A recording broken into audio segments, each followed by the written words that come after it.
Clara Whitfield did not cry when they laughed at her. She had learned long ago that tears only gave cruel people something to celebrate.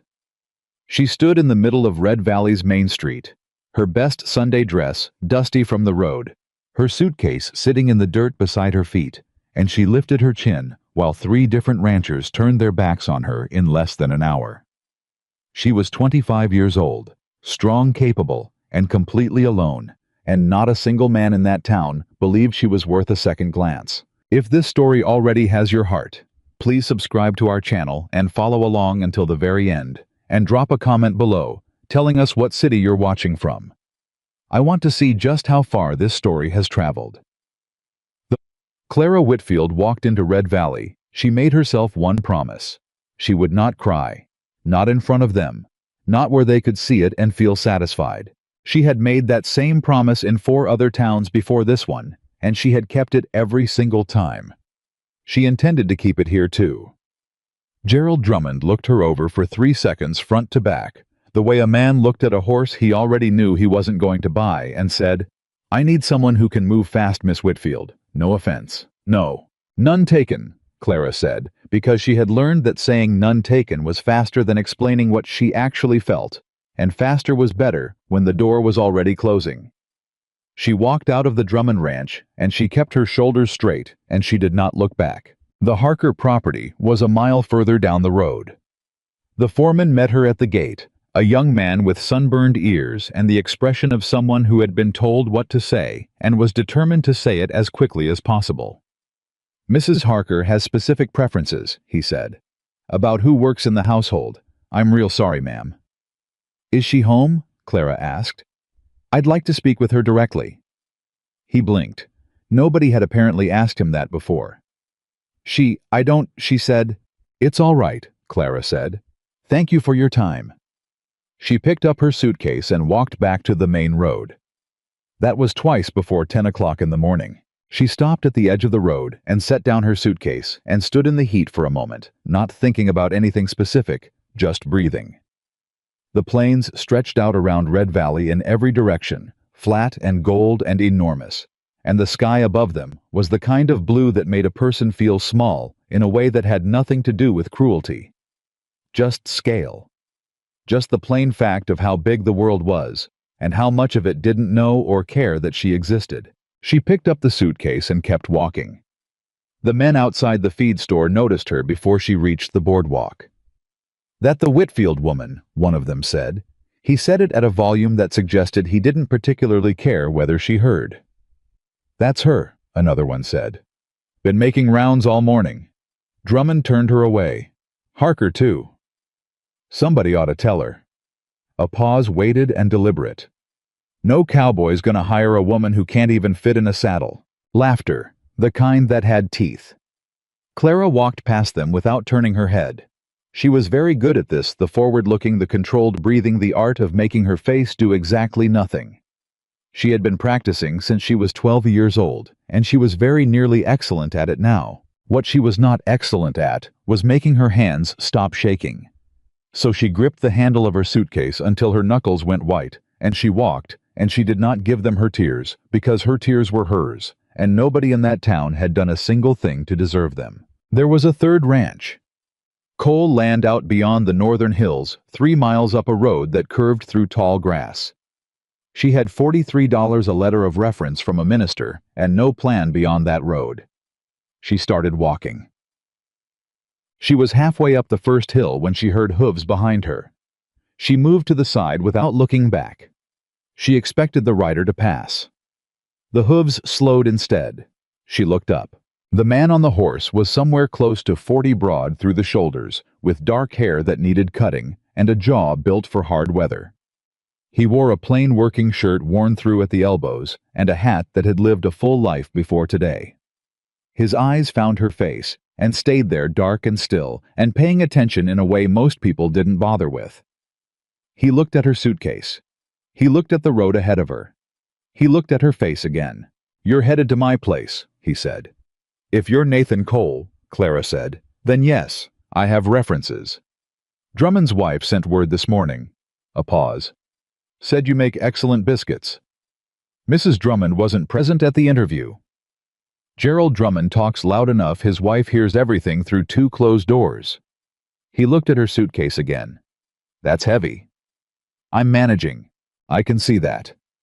He swung down from the horse without hurrying about. It reached for her suitcase before she could object and tied it to his saddle. Walk or ride, it's 3 more miles. Clara looked at him.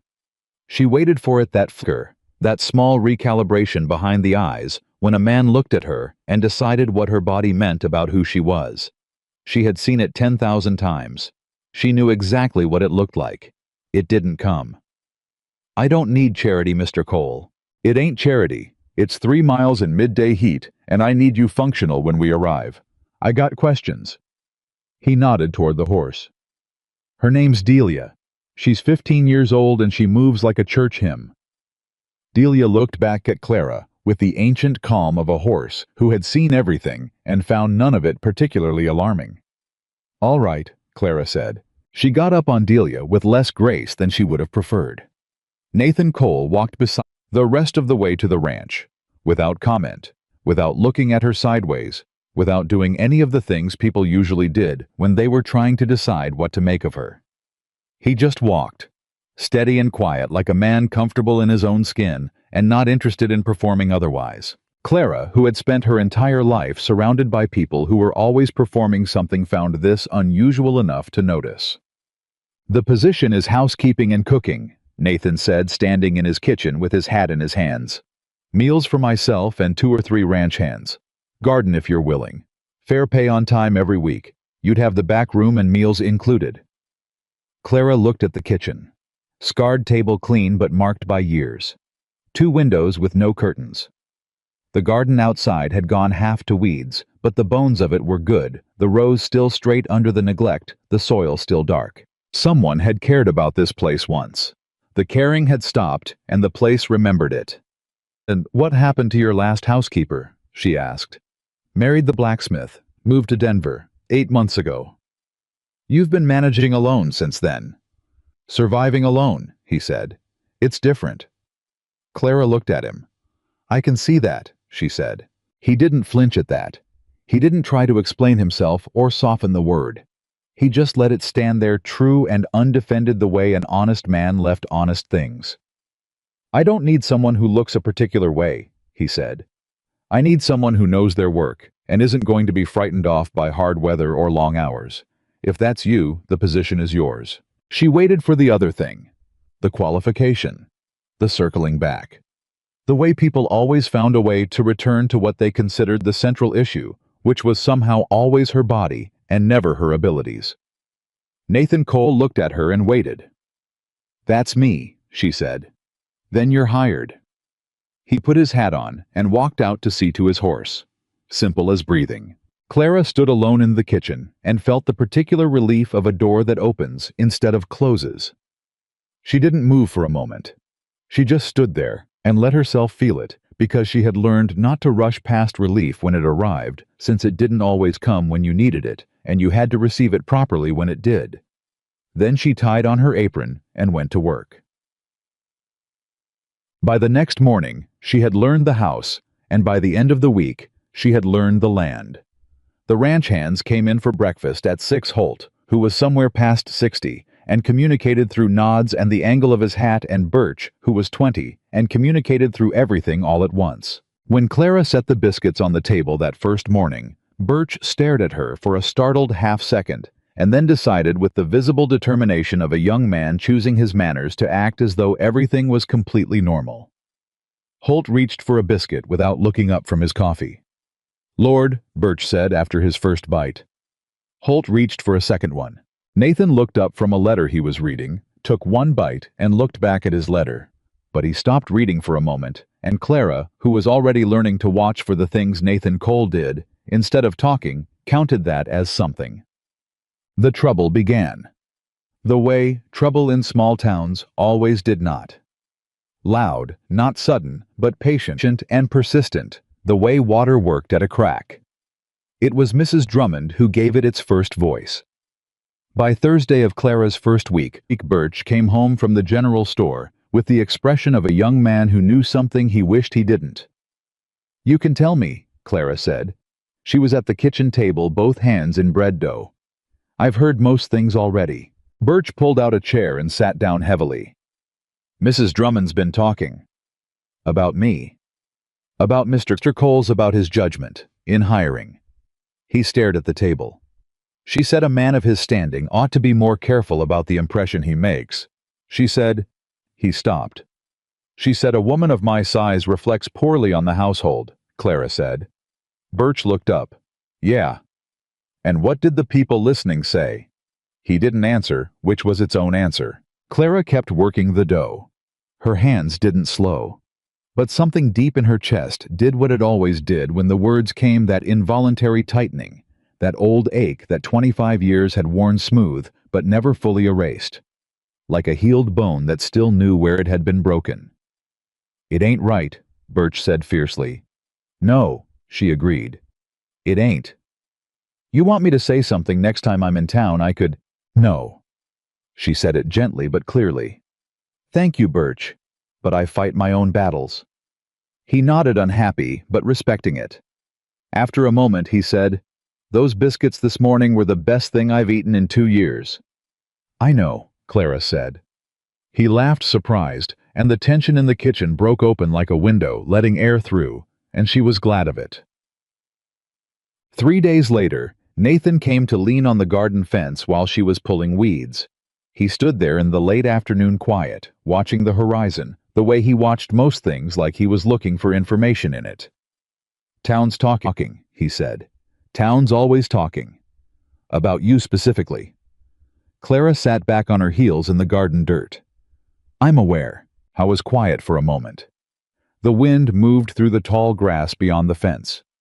Somewhere behind them, Holt was hammering something in the direction of the barn. "I don't much listen to what this town says," Nathan said. "Just so you know." Clara looked up at him.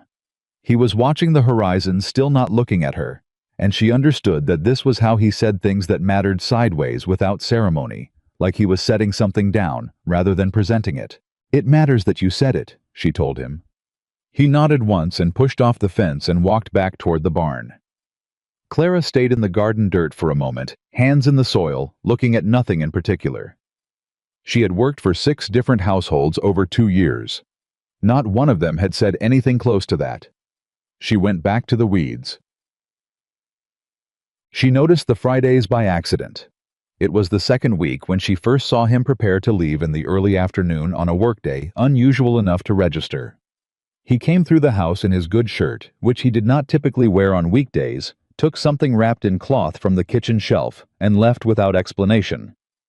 He came back 2 hours later carrying a small bunch of wildflowers wrapped in damp cloth. I went directly to the back room, the one beside the main bedroom door. Always shut, the one she had understood without being told was not her room to enter. He was inside perhaps 10 minutes. When he came out, his face was quiet in a way that was different from his usual quiet. Not peaceful. Emptied. Like a vessel someone had poured something heavy out of. He didn't explain. He didn't look at her. He put his hat on and went to see to Delia, as though the afternoon were entirely ordinary. Clara left coffee on the table. When he came in and found it, he stood looking at it for a moment. "You don't have to do that," he said. "Coffee's no trouble," she said. He sat down. He wrapped both hands around the cup. He looked at the table. "Thank you," he said, quiet. "You're welcome," she said the same way. She went back to the stove and let him have the silence he needed. She did not ask. She understood, in the way that people who have carried long grief recognize the weight of it in others, that some things needed to be given room before they could be given words. The following Friday, he came back with flowers again. The Friday after that, the same. She always had the coffee ready. He always said thank you. It became its own small language between them. A set of words that meant more than they said, the way the most important conversations usually did. It was Holt who finally told her. Thursday evening, the two of them on the porch in the last light, the kind of quiet that existed between people who had stopped needing to fill silence with noise. "He goes every Friday," Holt said. Clara waited. "Cemetery between here and town. Little rise off the eastern road. He took a slow drink of his coffee. His wife's buried there. Mary Cole. Passed 3 years ago November. Fever took her in a week. A pause. He planted flowers at this grave in spring, so there'd always be something fresh. Winter killed them. So now he brings them himself. Clara looked out at the darkening plain. The back room, she said. Her room. Holt turned his cup in his hands. He keeps it exactly the way she left it. Ain't moved a single thing in 3 years. The wind came across the grass in a long, slow wave. Above the hills, the first stars were beginning to show. How was different before? Holt said, not looking at her. Not a different man, same man. But he laughed more, talked more. A long pause. She had a way of pulling things out of him. Took him a long time to learn how to be himself, without her there doing that. Clara thought about what it cost to carry something that long. 3 years of Friday flowers. 3 years of that emptied face coming back through the door. He's a good man, Holt said. I know, she said. She meant it without qualification, which was not how she said most things about most people. She had learned to measure her words carefully, to not hand them out before they were earned. Nathan Cole had earned that one. The real trouble arrived on a Saturday evening. Clara had ridden into town on Delia for a supply-run flour salt lamp oil, a length of wire for Holt's fence repair. She had done it twice before, without more than the usual stares and the usual silence that fell over conversations when she walked into a room. That evening, Dora Alcott was at the counter of the general store. Dora Alcott was 22 years old and the daughter of the wealthiest rancher in the county, and she wore both facts the way some women wore perfume everywhere all the time, impossible not to notice. She was beautiful, and she knew it with the deep settled confidence of someone who had been told so reliably since birth. She had, as Clara had heard from Birch, expressed opinions about Nathan Cole's household choices on 2 separate public occasions. She was with 2 friends when Clara came in. She watched Clara move through the store with the particular attention of a woman deciding whether something was worth her time. She decided it was. You're the one working out at Cole's place, she said. I work for Mr. Cole, yes. Clara gave her name to the man behind the counter. Dora turned back to her friends, but her voice carried perfectly, and she knew it. I never could understand it. A man with Nathan Cole's name and land, and this is what he... She paused, let her eyes move across Clara briefly, completely dismissively. Settles for. One of her friends laughed behind her hand. The man behind the counter found something urgent to do with the flour sack. Clara felt the heat rise in the back of her neck, that familiar burning that was part fury, part something older and quieter and sadder than fury. She had felt it so many times that her body knew exactly what to do with it. Her voice came out steady. Whatever Mr. Cole settled for, she said, apparently cooks better than anyone in the county. He seems satisfied. Dora's eyes sharpened. For now, she said sweetly. Men always come to their senses eventually. I suppose they do, Clara said. Some sooner than others. She collected her order and walked out. 3 steps down the boardwalk, she stopped. She stood in the late afternoon heat and breathed. Just breathed in and out, slow and deliberate, and let the shaking in her hands move through her and settle. Then she untied Delia from the post, loaded the supplies, and rode back to the ranch. She did not tell Nathan. She put the supplies away. She started dinner. By the time the men came in, the kitchen smelled like roasting chicken and fresh cornbread, and she had herself put back together entirely, which was a thing she had become very efficient at over 25 years of practice. She had underestimated Birch. The next morning at breakfast, Nathan looked at her across his coffee and said, "There was trouble at the general store." Clara set down the coffee pot. "Birch." "Birch," he confirmed. "He means well." "He does." Nathan looked at her steadily. "What happened?" "Miss Alcott had opinions. She generally does." "About you." "About your judgment." Clara met his eyes. "I handled it." "What did you say?" She allowed herself a small smile. "I told her that whatever I am, I cook better than anyone in the county, and my employer seemed satisfied. Something moved across Nathan Cole's face, not quite a smile, but near enough to one that she felt it. "That's accurate," he said. "I know it is." He looked at his coffee. He was quiet long enough that she thought the conversation was finished. Then he said without looking up, "Dora Alcott has been trying to get my attention for 2 years." Clara waited. "I've been consistently uninterested," he said, in case that needed saying. She looked at him. He was still looking at his coffee, turning the cup slowly in his hands, and she understood that this was another one of those things he was setting down, rather than presenting another sideways remark that was really a direct one if you knew how to read him.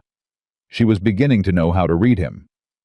"It didn't need saying," she said, "but I appreciate it." He nodded and went back to his coffee, and Holt reached for a third biscuit, and Birch asked hopefully about the leftover potatoes from dinner, and the morning continued. But something in the air of the kitchen was different, and Clara thought that both of them noticed it, and that neither of them was quite ready to name it yet, which was probably exactly right. The fourth Friday. Nathan came back later than usual, the sun already low, the light coming in golden and sideways through the kitchen windows. Clara had kept the coffee warm. She was at the stove when she heard him come through the door, and she heard him stop. "Clara." She turned. He stood in the kitchen doorway with a bunch of wildflowers in his hand, larger than usual, prairie clover and wild phlox, and something soft and purple she had never learned the name of. He was looking at them rather than at her. "I owe you an explanation," he said. "You don't owe me anything. Holt told me he told you." He looked up. His eyes were direct and a little tired and entirely honest. "I'd rather explain it myself. I don't want it sitting between us like something neither of us is allowed to touch." Clara turned fully from the stove and waited. "Her name was Mary," he said. "She died 3 years ago in November. Fever came on a Monday, and she was gone by Saturday, and I was not prepared for how fast it happened." He paused. He looked at the flowers in his hands. "She liked wildflowers, said they worked for their right to exist. I planted some at her grave in spring, but the winter killed them, so I bring them now." He was quiet a moment. "Fridays were our day. We always rode out together on Fridays. I couldn't stop going after she was gone. It felt like if I stopped, I was saying it was over, and I wasn't ready to say that." He stopped speaking. Clara looked at him, at the flowers in his rough hands, at the set of his jaw, at the particular way grief made a person look like they were standing very still in the middle of something that was still moving. "I read aloud every evening because of my father," she said. He looked up. "After he died, I kept reading aloud to myself for a year, just to fill the same space, just because stopping felt like losing him twice." She paused. "Some things we do aren't about logic. They're about keeping a promise to someone who isn't there to receive it anymore. There's nothing weak about that.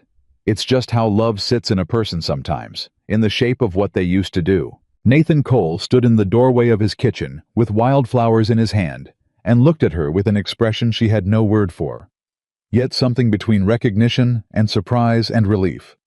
The expression of someone who expected to carry a thing alone and found unexpectedly that another person already understood its weight. "She would have liked you," he said. The words landed with the full weight of what they were, which was not a small thing, not a casual thing, not the kind of thing this man said lightly. "I think I would have liked her," Clara said. He nodded. He went to take the flowers to town, and Clara went back to the stove, and the evening meal came out well, and Holt nodded at his plate the way he always did. But as she stood at that stove stirring something that didn't need stirring, Clara Whitfield thought about two people standing on opposite sides of a long grief, and how sometimes, not always, but sometimes the only way through was finding someone who had been standing in a different darkness, long enough that they recognized yours when they saw it. She thought about Nathan Cole's face in the kitchen doorway, the flowers in his hands, the way he'd said she would have liked you like a door opening rather than a door closing. She pressed her lips together and stared at the pot. She was not going to let herself feel it yet. It was too new, and she was too careful, and there were too many ways things like this didn't work out for women like her. But it was there, small and stubborn and persistent. The way the best things always started. The town of Red Valley had a long memory and a short tolerance for anything it didn't understand, and what it didn't understand, what it had never understood, was Nathan Cole. He had lived on the edge of that town for 11 years, and he had never once made himself easy to read. He paid his debts on time and kept his land in order and showed up when a neighbor needed help.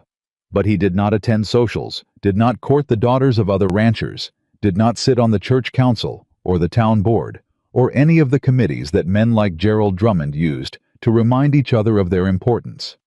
He was polite, and he was distant, and he was, as far as Red Valley could tell, entirely self-contained in a way that made people uncomfortable, because a self-contained man gave a town nothing to work with, and a town without material was a town without purpose. For 3 years after Mary died, they had mostly left him alone. Grief was the one condition Red Valley was willing to respect, because grief was familiar, and grief had rules, and everybody knew what to do with it eventually. But eventually was starting to feel like it had arrived.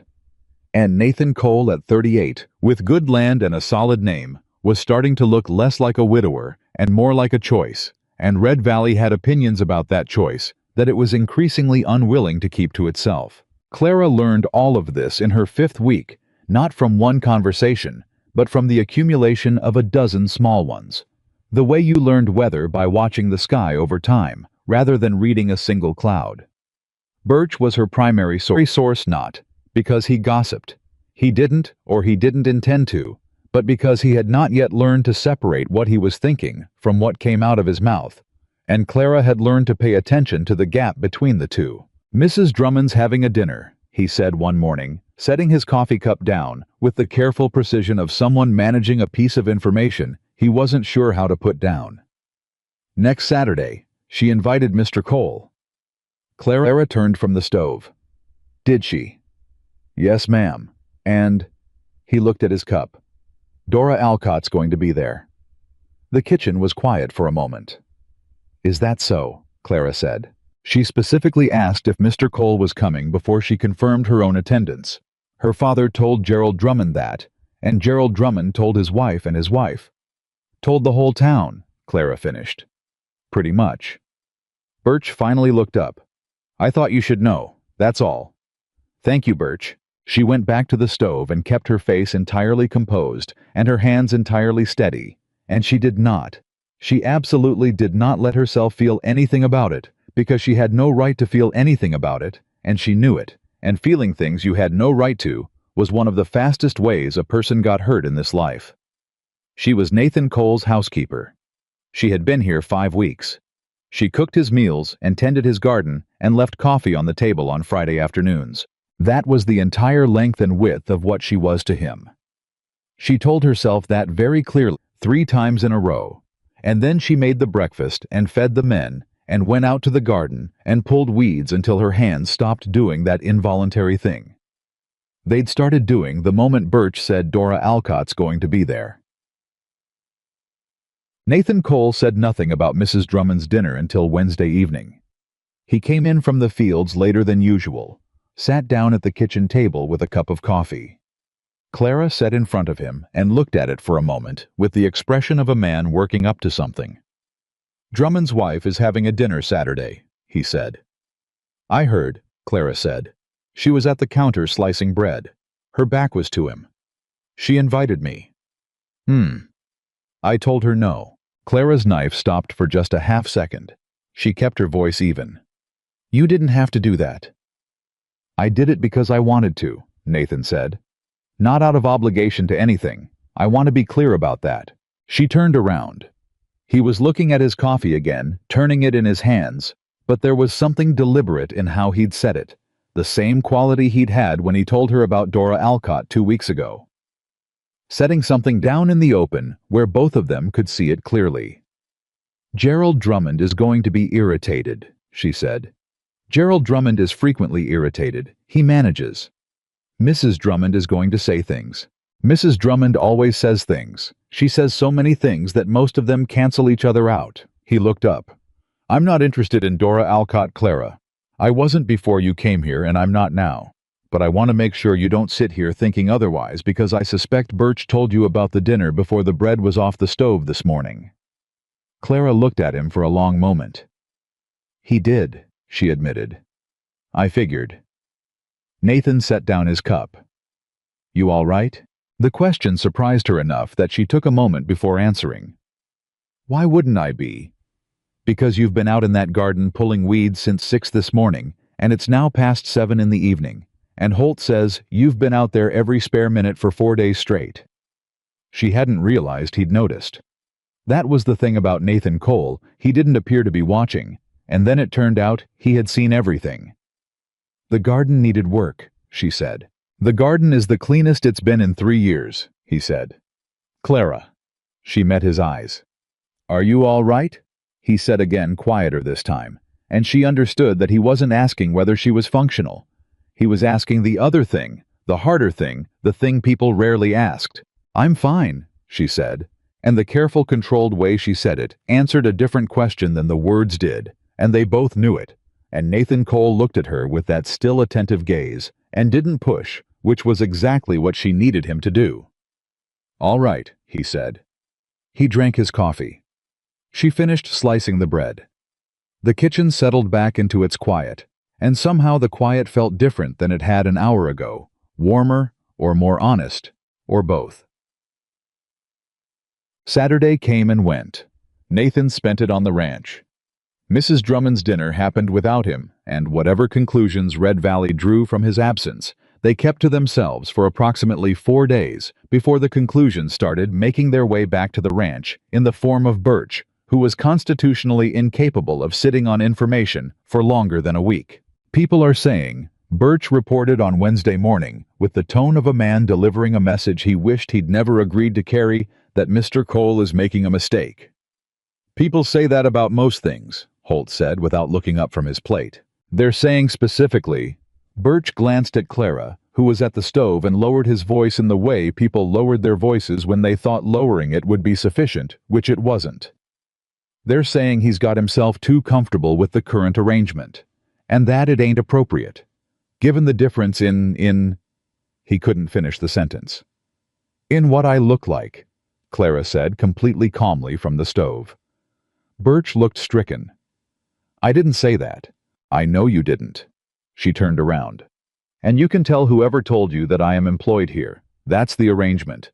Nothing about it requires anyone else's approval."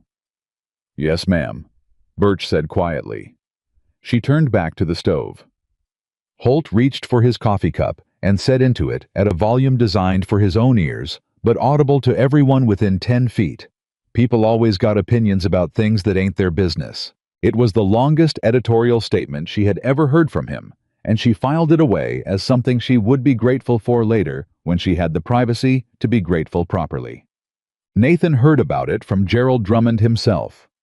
She didn't know this until 2 days later, when she couldn't help but overhear the kitchen wall was not built for privacy, and neither man seemed to account for her presence.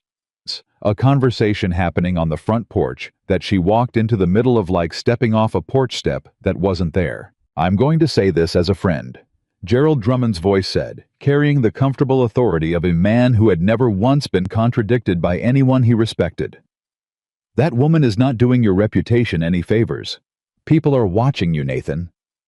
"Let them watch," Nathan said. "That ain't a serious answer." "I know you think so. She doesn't belong here." Gerald's voice sharpened. "Not because she's a bad person. Maybe she ain't. But she's not the kind of woman a man like you has working in his house, and you know it. You're giving people the wrong idea." Silence from Nathan. "Dora Alcott asked about you again," Gerald said, changing his approach. "Her father would welcome a conversation. You know what that land would mean added to yours. You know what a match like that would do for your standing in this county." "I know what you think it would do," Nathan said. "Nathan." "Gerald." A pause. Nathan's voice was quiet in the way things were quiet right before they stopped being quiet. "I'm going to thank you for coming out, and I'm going to ask you to leave it there. What happens on this ranch is my business. Who works in this house is my business, and I would be grateful if you carried that back to town with you." A long silence. "You're making an error," Gerald said. "I hope you see it before it costs you something." "I'll take that chance," Nathan said. Boots on the porch steps, a horse departing. Clara stood in the kitchen with a dish towel in her hands and did not move for a long moment. Then Nathan came through the door and found her standing there and understood immediately what had happened. He looked at her. She looked at him. "How much of that did you hear?" he said. "Enough," she said. I took off his hat and set it on the table and pulled out a chair and sat down in it like a man deciding to be somewhere instead of just passing through it. "You deserve to know he said it, and you deserve to know I meant what I told him." Clara set down the dish towel. She sat down across from him. Outside, Holt was hammering something, and Birch was talking to one of the horses in the low, earnest tone he used when he thought nobody could hear him. "He's not entirely wrong," she said, "about what people think. I know what people think. It's not a small thing, Nathan, for you." He looked at her steadily. "It's not a small thing for you either. You're the one who has to walk into that general store. You're the one who has to listen to Dora Alcott perform her opinions in public. You're the one this town has been taking shots at since you arrived." He paused. "It ain't nothing for me, but it ain't equal." She was quiet. Outside, the hammering stopped. "Why are you doing this?" she said. "I don't mean I'm not asking to put you on the spot. I just want to understand it." Nathan looked at his hands on the table, big and weathered and honest. "Because you're good at this work," he said, "and you deserve to do it somewhere you're treated with respect." He paused again, longer this time. "And because since you came here, this place feels like somebody lives in it again, instead of just endures it." He said the last part quietly, like a thing he'd been examining for a while and was now setting down somewhere outside of himself for the first time. "That matters to me." Clara felt the weight of it settle into her chest, not like a burden, but like the opposite of one. Like something being put down after a long time of carrying it. "It matters to me too," she said. She said it simply and without ornamentation because it was the truth and it didn't need anything added to it. The letter arrived the following Monday, and it changed everything. It came addressed to Nathan Cole from a law firm in Abilene, and it sat on the kitchen table unopened from the time the postwriter dropped it off at mid-morning until Nathan came in for lunch. Clara put it beside his plate without comment and said nothing. He opened it. He read it. He read it again. Then he set it down on the table with the careful movements of someone trying very hard to keep their face doing nothing, which in Clara's experience of reading him meant something significant had happened. "Everything all right?" she asked. "My brother wants to sell the eastern pasture," Nathan said. "Your brother, Thomas. He's a partner on the land, technically. Our father left us equal shares when he died, and Thomas took cash and I took acreage, and we agreed the eastern pasture was joint until we could settle on a fair price." He paused. "He's found a buyer." "Is that a problem?" Nathan looked at her. "The buyer is Earl Alcott." The name landed in the kitchen like a stone in still water. Earl Alcott, Dora's father. The wealthiest rancher in the county. The man who had, through Gerald Drummond, sent a message that his daughter's interest in Nathan Cole would be welcomed. Clara understood immediately and completely what it meant, what it was designed to mean, what it was designed to do, and she watched Nathan understand it too. Watched the realization move across his face like weather. "How much land?" she said. 40 acres. Runs right along the northern edge of my property." He picked up the letter again, read a line, set it back down. "If Alcott gets that land, he's got access to my water source. The creek runs through it." "Can he control your water?" "He can make my life very difficult," Nathan said. "Legally, no. Practically, yes." "And Thomas. Thomas needs the money." He said it without bitterness, but without pretense either. "He always has. He's got a family in Abilene, and debts, and this land has never been what it is to me. He's not doing it to cause trouble. He's doing it because somebody offered him a fair price." "Who found him the buyer?" Nathan looked at her. "Gerald Drummond," he said. Clara sat down. She put her hands flat on the table and looked at them. "They're applying pressure," she said. "They are, to make you reconsider certain things." Certain things, he agreed. They looked at each other across the kitchen table, and the thing that had been growing quietly between them for 5 weeks sat in the room like a third person present and acknowledged, and neither of them quite ready to name it directly, but both of them aware that its presence was exactly what this pressure was intended to address. "What are you going to do?" Clara asked. "I'm going to buy Thomas out myself," Nathan said. "I've got enough set aside. It'll be tight for a season, but I can manage it." He paused. "And I'm going to tell Gerald Drummond to stop using my neighbors to try to arrange my life." "He won't like that." "I know. He'll make it harder for you in town." "He'll try." Nathan looked at her with that steady dark gaze. "What he won't do is tell me who works in my house or who matters on this ranch." Clara was quiet for a moment. She felt something she didn't have a clean name for, a complicated mixture of gratitude and worry, and something softer underneath both. "I don't want to cost you your land or your standing," she said carefully. "If it ever came to that."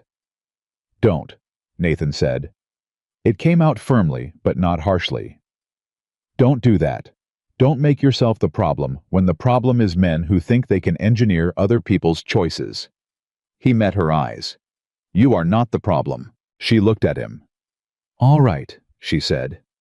He picked up the letter and folded it and put it in his shirt pocket and finished his lunch, and Clara refilled his coffee and went back to her work, and the afternoon continued. But the ground had shifted. She could feel it. Something underneath them had moved, settled into a new configuration, and whatever was built on top of it would have to account for that. She told herself very firmly on a Tuesday evening that she needed to be careful. She was sitting on the edge of her bed in the back room after the house had gone quiet, and she was having a conversation with herself that she should have had weeks ago and had been avoiding with the expert efficiency of someone who was very good at not looking directly at things that frightened them. She was not a fool. She knew what was happening inside her. She had known since the garden fence, since the coffee on Fridays, since the kitchen conversation about Dora Alcott. Since the way Nathan Cole looked at her. Sometimes like she was a problem he was genuinely interested in solving instead of ignoring. She knew what it felt like. She also knew with the cold, clear knowledge of a woman who had lived 25 years in a world that had very specific opinions about what she deserved. Exactly what happened to women like her when they let themselves feel things like this about men like that. They got hurt. That was what happened. They got hurt in a very particular way, not violently, not dramatically, but in the slow, ground-down way of a hope that nobody ever directly attacked, but that gradually ran out of room to exist in. She had watched it happen to her mother, who was a large woman who had loved a man who loved her back until his family made the cost of that love clear. She had watched her mother carry that particular wound for the rest of her life, not loudly, but always there like a limp you learn to walk around. Clara did not intend to limp, so she sat on the edge of her bed and she told herself to be careful. Careful with what she let herself hope. Careful with what she read into a steady gaze and a cup of coffee received with 2 hands. Careful. The problem was that being careful was starting to feel like being dishonest, and she had always found dishonesty harder to sustain than most things. She went to sleep with nothing resolved and woke up to make breakfast, and the morning was ordinary, and Nathan ate his biscuits and said they were good, and Holt nodded, and Birch talked too much, and the day proceeded. But in the afternoon, when Nathan passed through the kitchen and stopped for a moment by the window where she was taking in the dry herbs she'd been hanging since June, he said, without particular preface, "Garden looks good." "Thank you," she said. "You put in a second row of beans." The soil on the east side was being wasted. She snipped a stem. "I hope that was all right. I should have asked." "You don't need to ask about the garden," he said. "It's more yours than mine at this point." She looked up. I was looking out the window at the garden with an expression she had come to recognize, not the emptied, grief-hollowed look of Friday afternoons, but something quieter and more present. Something that lived in the now rather than the past. "Mary tried every year," he said. "She had a good instinct for plants, but the soil out there fought her. She'd have liked knowing someone finally got the better of it." He said it simply, without pain and without performance. Just as a fact. A small, true, offered thing. Clara looked at the dried herbs in her hand. What did she grow? Tried lavender mostly, and sweet peas. He paused. She said sweet peas smelled like optimism. I told her that was a strange thing to say about a flower, and she said I had no imagination. A beat. Something that was almost a smile. She was right. Clara laughed, a quiet, genuine sound, and Nathan turned from the window and looked at her, and the almost smile became something a little more definite, a little more present, a little more his. She looked back at her herbs. Her heart was doing something she'd told it very specifically not to do. I'll put in sweet peas next spring, she said, if I'm still here. The words landed before she thought them through. Nathan was quiet for a moment. Why wouldn't you be? He said. She kept her eyes on the herbs. I just meant circumstances change. I didn't want to assume. He said quite directly and without preamble. I'd like you to stay. She looked at him. I'd like you to stay, he said again, as though he was making sure the words were exactly right. Not because of the cooking, not because of the garden. He held her gaze. Because of what you said about my father reading aloud, and what you said about keeping promises to people who can't receive them anymore. Because you left coffee on the table every Friday before I told you why, and you never once asked me to explain myself before I was ready. He paused. I'd like you to stay. The room was very quiet. Outside, Birch was talking to the chickens. Holt was somewhere near the fence line. The wind moved through the garden. I'd like to stay, Clara said. She said it looking directly at him clearly and without qualification, because she had decided in that exact moment, without planning it, that she was done being careful in the way that was really just a well-dressed version of hiding. Nathan nodded once. He picked up his hat from the peg by the door and put it on and walked out, and Clara turned back to her herbs, and her hands were shaking a little, and she did not attempt to stop them this time. The next morning, Dora Alcott came to the ranch. She came alone, which was unexpected, which was Clara understood the moment she saw her ride up precisely the point. A woman who came with companions could be written off as social. A woman who came alone was making a different kind of statement. Clara was the one who answered the door because Nathan was out in the north field, and Birch was with him, and Holt was at the fence. Dora looked at her for just a moment. A flicker of something that might have been surprise, recalibrated into composure, so quickly it was almost impressive. Miss Whitfield, Dora said. Miss Alcott. Clara stepped back. Mr. Cole is out. You're welcome to wait. Dora came in. She stood in the kitchen with the practiced ease of a woman who was used to making every room she entered understand that she was the most important thing in it. Her eyes moved over the kitchen. The curtains Clara had put up in the third week, the herbs hanging in the window, the second row of beans visible through the glass, the particular order and warmth of a space that had been cared for by someone who intended to keep caring for it. Clara watched her see it, and watched her understand what it meant. You've made changes, Dora said. Mr. Cole wanted the place to feel lived in, Clara said pleasantly. Dora sat down at the table with the confident ease of someone who didn't ask permission. You've been here nearly 6 weeks. That's right.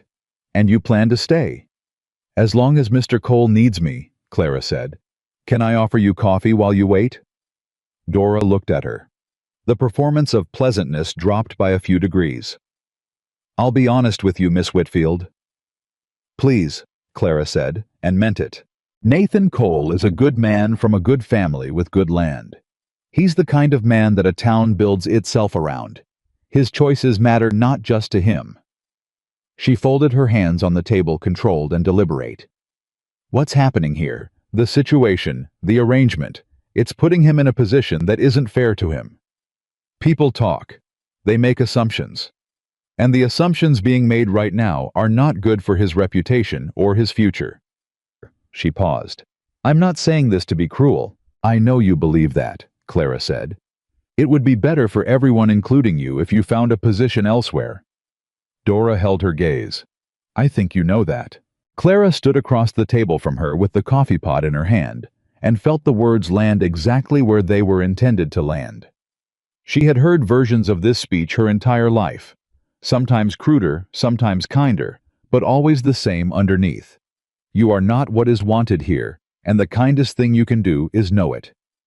She set the coffee pot down on the stove. "Miss Alcott," she said, "I appreciate plain speaking, so I'll give you some in return."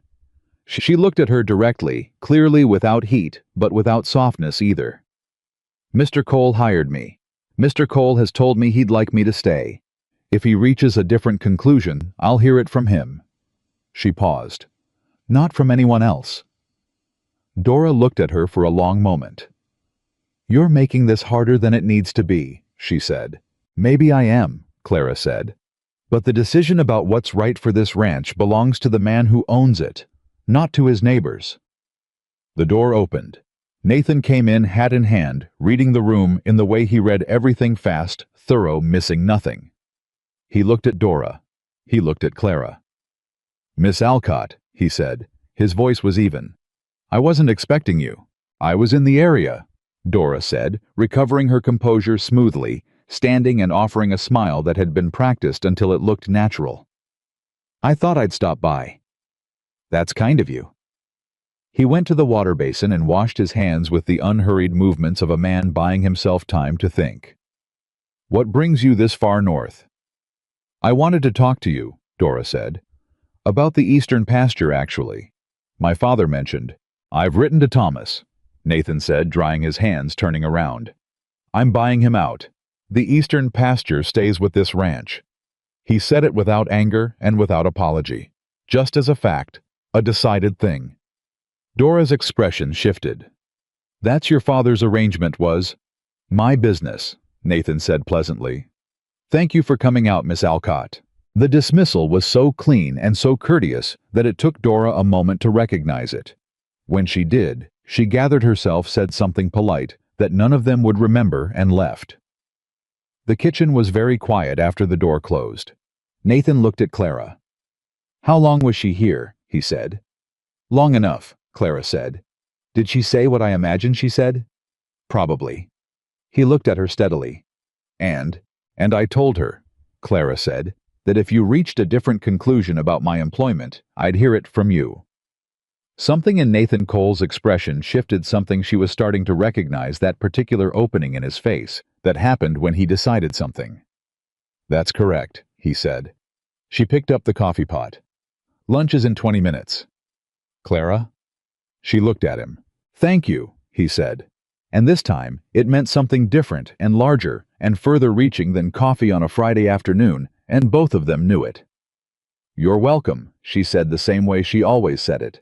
But she was smiling when she turned back to the stove quietly and to herself in the particular private way of a woman who has just realized that she is not, after all, going to have to spend her whole life being careful. The cattle auction happened every year on the last Saturday of August, and it was the single largest gathering. Red Valley produced bigger than the church socials, bigger than the 4th of July, bigger than anything else the county could manufacture. Every rancher within 40 miles came in for it. Every merchant opened early. Every family put on their good clothes and their good manners and came to see and be seen, which was, in Clara's experience, what most large gatherings were actually for, underneath whatever practical purpose they claimed. Nathan had been preparing for it for 2 weeks. The Cole Ranch had 30 head going to auction, the best of the season's yield, and Nathan had spent those 2 weeks in a focused, quiet kind of intensity that Clara had come to recognize as his version of high feeling, not loud, not demonstrative, but present in everything. In the way he moved through the house at the end of each day, and sat at the kitchen table with his papers spread out and his coffee going cold, while he worked the numbers with the careful attention of a man who understood exactly what was at stake. Clara had kept the coffee warm and the house quiet and left him to it. What she had not done, what she had been carefully, deliberately not doing, was think too much about what the auction meant in terms of Red Valley and Red Valley's opinions, and the particular confluence of forces that had been building since Dora Alcott's visit 3 weeks ago. She thought about it now. She thought about it on Friday morning while she was taking bread out of the oven, while Nathan was already out checking the cattle, while Birch sat at the table and ate his breakfast with the slightly too casual expression of someone managing a piece of information. "You're going to the auction," she said. It wasn't a question. "Yes, ma'am," Birch said. "All of us.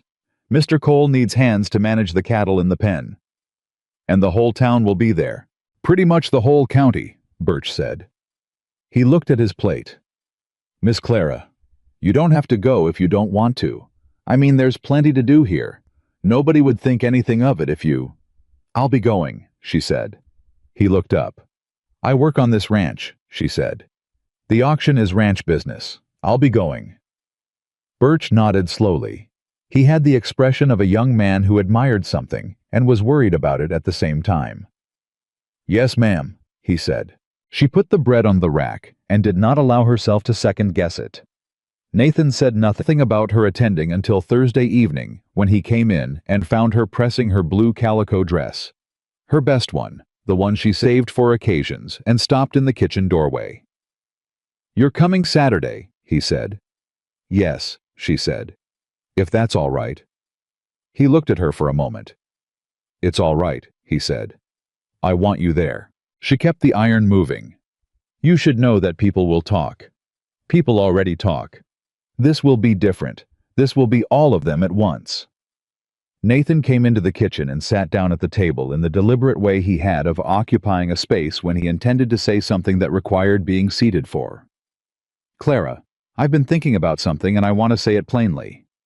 She set the iron down and looked at him. When this auction is done, he said, I intend to make some things clear, to the town, about this ranch and about who matters on it. He held her gaze. I wanted you to know that before Saturday, so it doesn't catch you off guard.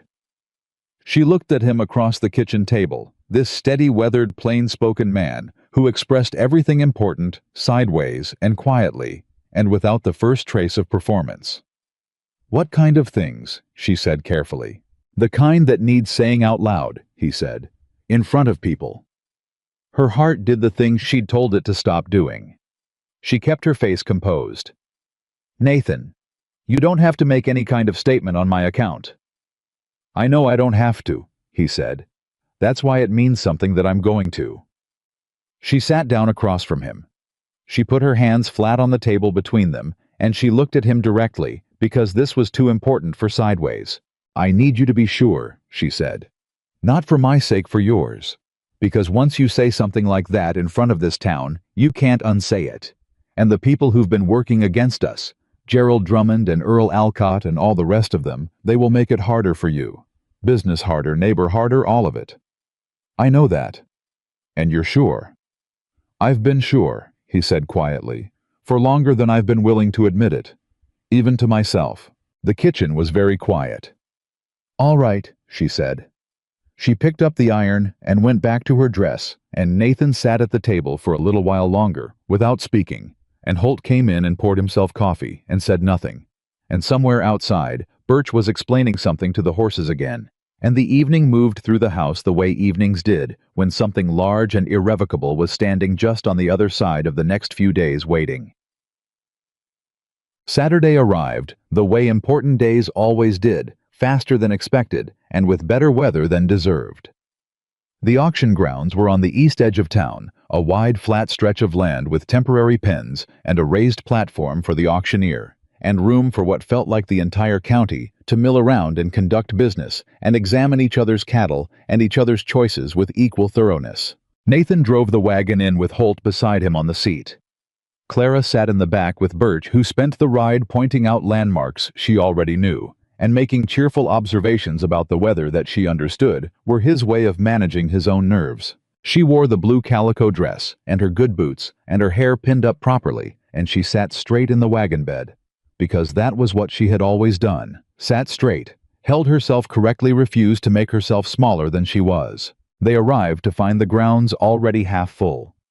She could feel the attention shift toward them before the wagon had fully stopped the particular quality of awareness that moved through a crowd when something they'd been discussing arrived in person.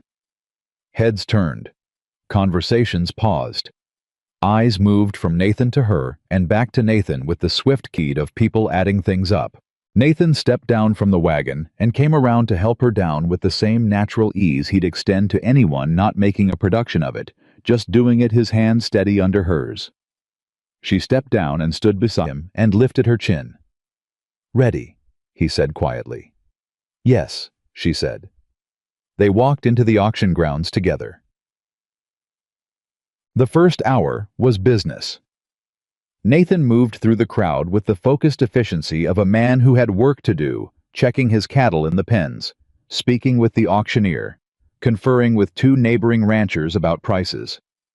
Clara stayed close, observing, helping where she could, making herself useful in the practical ways she was good at. She felt the eyes. She had always felt eyes. She had simply developed over 25 years the ability to function completely normally while feeling them.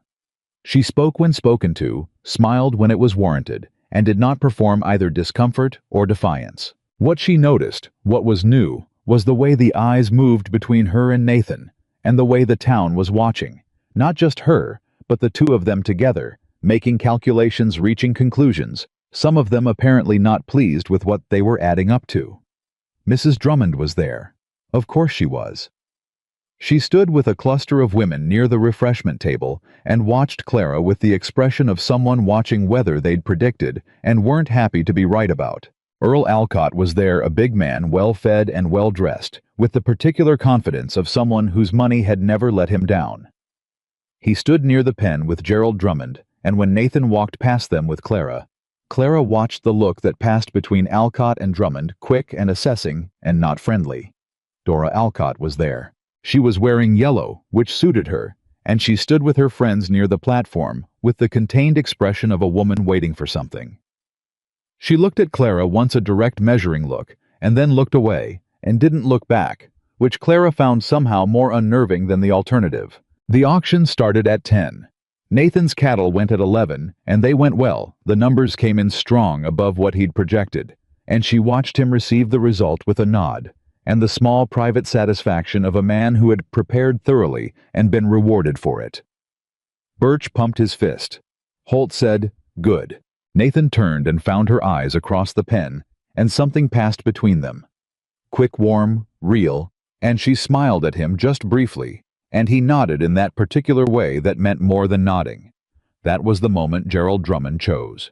He came up beside Nathan with Earl Alcott 2 steps behind him, and his voice carried not shouting, not crude, but pitched to be heard by the people immediately around them, which included a considerable number. "Strong showing, Nathan," Drummond said.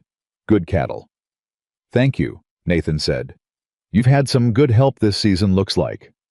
Drummond's eyes moved to Clara, and back, a deliberate transit that several people nearby tracked. "Though I imagine you'll be looking at making some changes. Now that the season's done, and you've had time to assess the arrangement." The word arrangement landed the way Drummond intended it to land. Clara kept her face still. Around them, the nearest conversations had gone quiet. Not obviously, not all at once, but gradually, like lights dimming in a theater. Nathan looked at Drummond with the steady, unreadable expression he used when he was deciding something. "I'm not looking at any changes," he said. Drummond smiled the way men smiled when they were about to say the thing they actually came to say. "Nathan, come on now. You're a smart man. You know how this looks. You know what people—" "Gerald." Nathan's voice didn't rise. It just stopped being casual. "I'm going to stop you there." Drummond stopped. "You've been in my business since June," Nathan said. "You sent a letter to my brother. You brought Earl Alcott out to pressure my land. You put your wife on the job of making this woman's life in this town harder than it needed to be." He was still perfectly even, perfectly controlled, each word set down like something with weight behind it. "I have been patient with that. I'm done being patient." Around them the quiet had spread. A circle of people 15-20 growing had found reasons to be standing nearby. Drummond's smile had gone. "Now I was just trying to—" "I know what you were trying to do," Nathan said. "And I'm telling you in front of whoever wants to hear it that it's done." He paused. "Miss Whitfield works on my ranch because she is exceptionally good at what she does, and because I respect her, and because what happens on my land is my business, not the county's." He looked at Drummond steadily. "We done?" Drummond looked at him. He looked at the people around them. He calculated. "You're making an error," Drummond said, because it was the only thing he had left. "You've said that before," Nathan said. "I'm still waiting to see it." Drummond looked at Earl Alcott. Alcott said nothing, which was its own answer. Drummond straightened his jacket and walked away with the deliberate, measured pace of a man determined to look like he was choosing to leave. The circle of onlookers shifted. Some drifted away. Some stayed watching Nathan with expressions ranging from surprised to thoughtful to calculating. Clara heard a woman somewhere to her left say something she couldn't make out, and the woman beside her respond in a low voice that sounded like it might have been approving. She looked at Nathan. He was looking at her. "You all right?" he said. "Yes," she said. "Are you?" "Better than I've been in a while," he said. She thought it was over. She thought the worst of it had passed. She was wrong. It came from a direction she hadn't expected. Not Drummond, not the Alcotts, but from a man she didn't know. A rancher from the South County named Pershing, large and red-faced and apparently emboldened by what he'd witnessed, or perhaps by whatever he'd been drinking since morning. How was at the refreshment table when Clara came to get water, she was alone. Nathan was back at the pen. Birch and Holt were with him, and he looked her over with the frank, contemptuous assessment of a man who had decided he was entitled to. "You're the Cole woman," he said, loud enough. "I work for Mr. Cole," she said, the same answer she always gave. "Heard about you." He looked at her with a smile that wasn't friendly. "Heard Nathan Cole has lost his sense of judgment, along with his sense of proportion." He let his gaze travel over her slowly, deliberately, like he was making a point and wanted to be sure it landed. "Though I reckon when a man's been without company long enough, his standards get—" "That's enough," said a voice. Not Nathan's voice. Birch had come up behind her, young, 20 years old. His face red and his jaw set in the absolute certainty of a young man who had decided something was wrong and wasn't going to stand there while it continued. "That's enough," Birch said again. "You don't talk to her like that." Pershing looked at Birch with the slow amusement of a man who didn't take 20-year-olds seriously. "Boy, I'll talk however He said that's enough. That was Holt. Holt, who never raised his voice, who communicated through nods and silences, and the angle of his hat stood to Birch's left, with his coffee cup in his hand, and his eyes on Pershing, with the particular calm of a man who had seen a great deal of trouble in his life, and found he was no longer afraid of it. Pershing looked at Holt. He looked at Birch. He looked at Clara. Something shifted in his expression. The calculation of a man who has chosen a target he thought was undefended and discovered he was wrong. He walked away. Birch turned to Clara. His jaw was still set. His hands were slightly shaking. "You all right, Miss Clara?" She looked at him, this 20-year-old boy with his passionate conviction about right and wrong, standing beside this old man who'd said 4 words and meant every one of them. "I'm all right," she said. Her voice was steadier than she expected. "Thank you, both of you." Holt nodded once. He walked back toward the pen. Birch stayed a moment longer. "He shouldn't have said that," he said. "Nobody should talk to you like that." "I know," she said. "You're a good man, Birch." He blinked, surprised. It ain't right." "No," she agreed. "It ain't." She turned and walked back toward Nathan's pen, and she held herself straight, and she did not let the shaking in her hands become visible, and she breathed the way she'd learned to breathe after 25 years of this slow and deliberate through the feeling rather than around it. She was almost back to the pen when she ran into Dora Alcott. Not by accident. Dora had placed herself with precision between the refreshment table and the pen in a spot that required Clara to either go through her or go significantly around her. Clara stopped. Dora looked at her with an expression that was different from any Clara had seen on her before. Not the practiced pleasantness of the kitchen visit, not the performing confidence of the general store. Something stripped back. Something closer to real. "I heard what Pershing said," Dora said quietly. Clara said nothing. "That was ugly," Dora said. "I want you to know I don't want that. What I said to you in Nathan's kitchen was one thing. What Pershing said is another." Clara looked at her for a long moment. "Why are you telling me this?" Dora was quiet a beat. "Because I've been watching you all morning," she said. "And I've been watching him." She paused. "And I can see it. What's between you two?" She looked away briefly, then back. "I don't like it. But I can see it's real."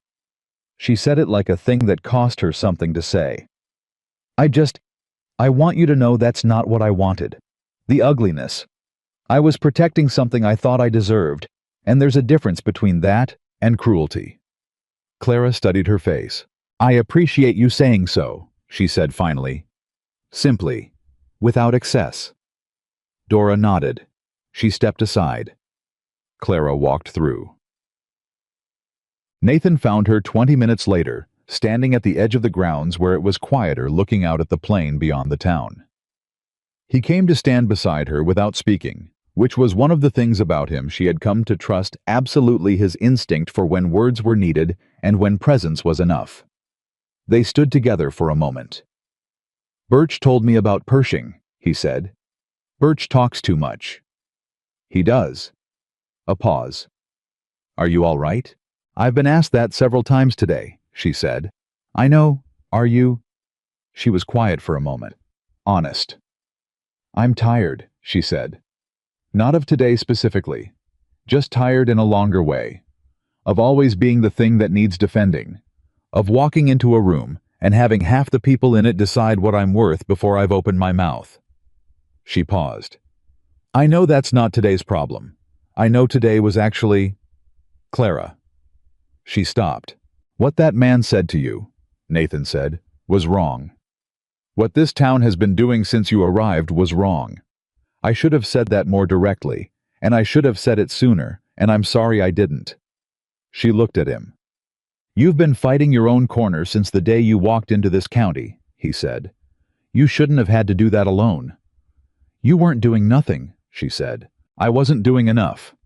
He said it plainly, no self-pity in it, just the clean acknowledgement of a man who had looked at something clearly and found it wanting. "I intend to do better." She looked at him across the distance between them, which was not very far, and yet had been for the entire past several weeks, bridged only by coffee cups and garden fences and Friday afternoons, and all the small sideways careful things that two people did when they were circling something they weren't ready to name. "What does better look like?" she asked. He turned toward her. His eyes were direct and dark and entirely certain. "It looks like telling you that I am not confused about what I feel," he said, "and I'm not confused about what I want. And I have been careful because you deserved careful. You deserved not to be rushed or pressured or have something else decided for you without your full understanding of what it meant." Her heart had stopped doing anything complicated. It was just beating, just simply steadily beating. "Nathan," she said, "I know it's not. I know there are 100 reasons this is complicated," he said. "I know what this town thinks. I know what it costs you to be here. I know what I'm asking is not a simple thing, and I'm not asking you to decide anything today." He paused. "I just need you to know where I stand, so that there's no ambiguity between us, so you know what's true." She looked at him for a long time. She thought about the woman in the back room of her heart, the careful one, the one who had learned to keep things small and manageable and unlikely to cause pain. She thought about her mother's limp. She thought about the morning she'd stood on the dusty road outside Red Valley with $43 and a minister's letter and the willingness to be wrong about people just one more time. "I know where I stand too," she said. The words came out clear and direct and without apology, and she held his gaze the whole time she said them because she was done with sideways. Nathan Cole looked at her. Something in his face opened, not dramatically, not with performance, but in the way a room opened when someone finally raised the window. Quietly. Completely. "All right then," he said. "All right," she said. Around them. The auction ground continued its business. Cattle and prices, and the ordinary machinery of a county making its living. Somewhere behind them, Birch was almost certainly watching, and would almost certainly report back to Holt with great enthusiasm. The Drummonds were somewhere in the crowd. The Alcotts. The whole apparatus of Red Valley's opinion grinding away. None of it felt as large as it had an hour ago. Nathan put his hat back on. "Ready to go back in?" She straightened. She lifted her chin. "Yes," she said. They walked back into the crowd together, and this time they walked side by side with the unhurried, undefensive certainty of two people who had decided something and didn't need the world's permission to have decided it. And if Red Valley stared well, Red Valley could stare. Clara Whitfield had been looked at her entire life by people who thought looking gave them authority over what they saw. She had decided somewhere between a dusty road and a kitchen table and a bunch of Friday wildflowers that it didn't. It was late afternoon when the trouble found them again, and this time it was the kind that didn't walk away. Earl Alcott waited until the auction was winding down, until the crowd had thinned enough that what he was about to do would be witnessed but not lost in noise. He was a precise man, Earl Alcott. Precise and patient and accustomed to timing. He stepped in front of Nathan as they were heading to the wagon. Clara was 2 steps to Nathan's right, Holt and Birch behind them. Alcott looked at Nathan. He didn't look at Clara at all, which was its own form of statement, the dismissal of someone he'd decided didn't exist at a level worth acknowledging. "Cole," he said, "we need to talk about the eastern pasture." "We've been through that," Nathan said. "I wrote to Thomas. The sale's not happening." "Thomas has changed his mind," Alcott said. Nathan went still. "I increased my offer," Alcott said. "Substantially. Thomas accepted this morning. I have the paperwork." He reached into his jacket and produced a folded document with the deliberate calm of a man who had been planning this moment for a while and was enjoying the delivery of it. "The eastern pasture transfers to me at the end of the month." Clara watched Nathan's jaw work. She watched him absorb it. The thing he'd thought was settled becoming unsettled, the ground he thought he'd secured shifting underneath him. "Thomas can't do that," Nathan said. "We had an agreement." "A verbal agreement," Alcott said pleasantly. "Between brothers. The land was jointly held. He had every legal right." "You went behind my back," Nathan said. "Still even. Still controlled." But she could hear what was underneath it now. The particular fury of a man who has been maneuvered and knows it, and knows also that losing his control is exactly what the other man is hoping for. "I made a legal offer to a legal co-owner," Alcott said. "Nathan, I want to be straight with you." He clasped his hands in front of him with the posture of a man about to offer generosity. "I'm not your enemy. I'm not trying to hurt your operation. I'm trying to do business." A pause. "And I think you and I both know that certain situations make business harder, for everyone involved." Nathan looked at him. "I want the pasture," Alcott said. "You want your operation to run without interference." He let that sit for a moment. "I think we can come to an understanding if you're willing to have a reasonable conversation about other matters." The other matters hung in the air between them like smoke. Clara understood exactly what he was saying. She stood 2 steps away, and she understood every word of what he wasn't saying, and she felt the old familiar weight of it. Not new, not surprising, but still heavy. The weight of being the bargaining chip in a transaction nobody had asked her to participate in. She said nothing. She waited. Nathan turned to look at her. Just briefly. Just enough. Then he turned back to Earl Alcott. "Here's what I'm going to do," Nathan said. "I'm going to talk to Thomas, in person. Not by letter, not through a third party. I'm going to get on a horse and ride to Abilene, and sit down with my brother and find out what he was actually offered and what he was actually told." He took a single step toward Alcott, and his voice dropped just slightly, which made it carry better rather than less.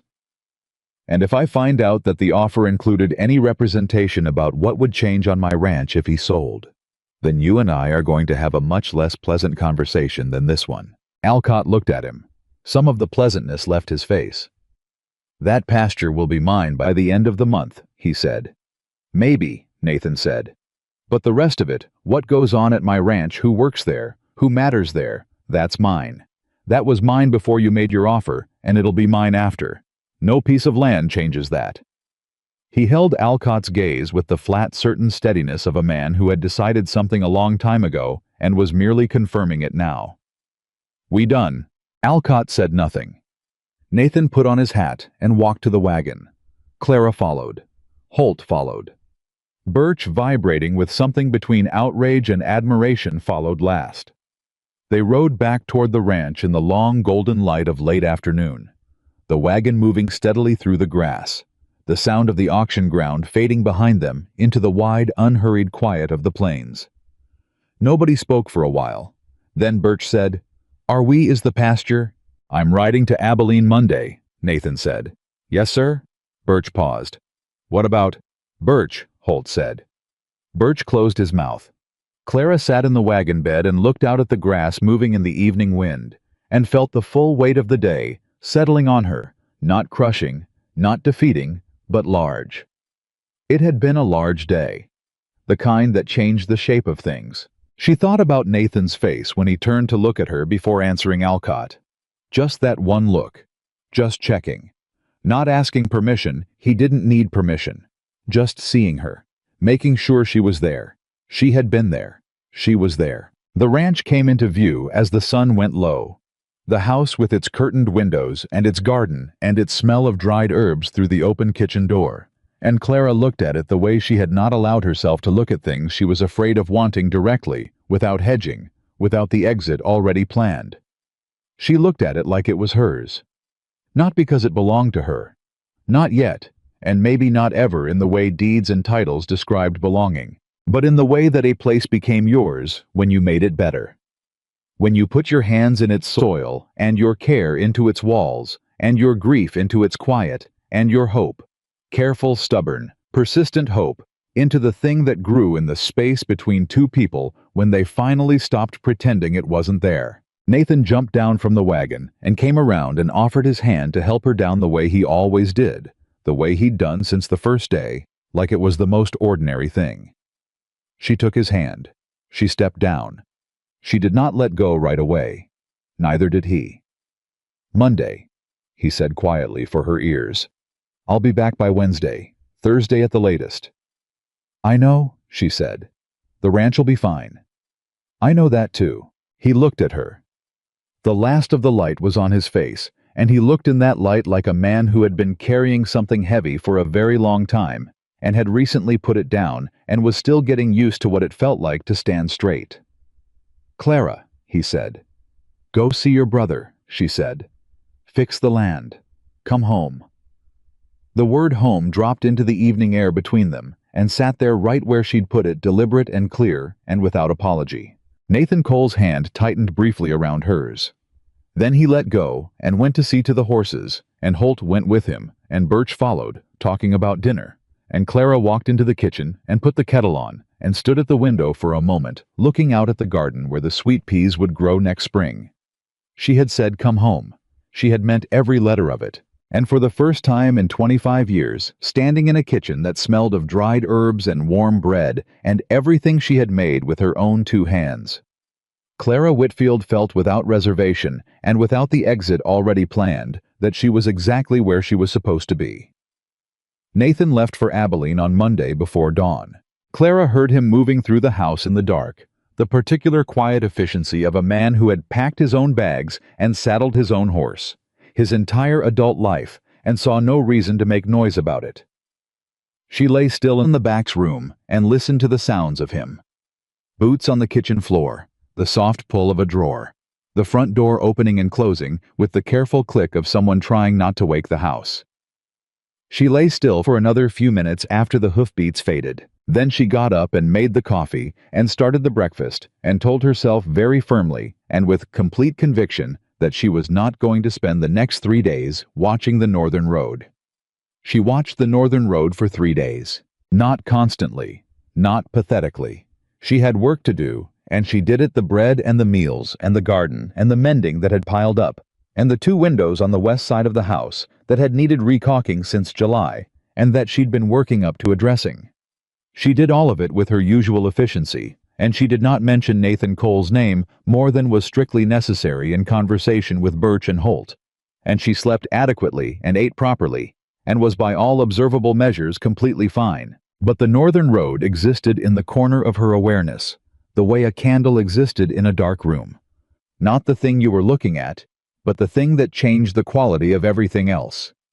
Birch lasted until Tuesday afternoon. "He said Wednesday at the latest," Birch said with the tone of a man delivering information he believed was helpful. "I know what he said," Clara said, "just in case you'd forgotten." Birch: "Yes, ma'am."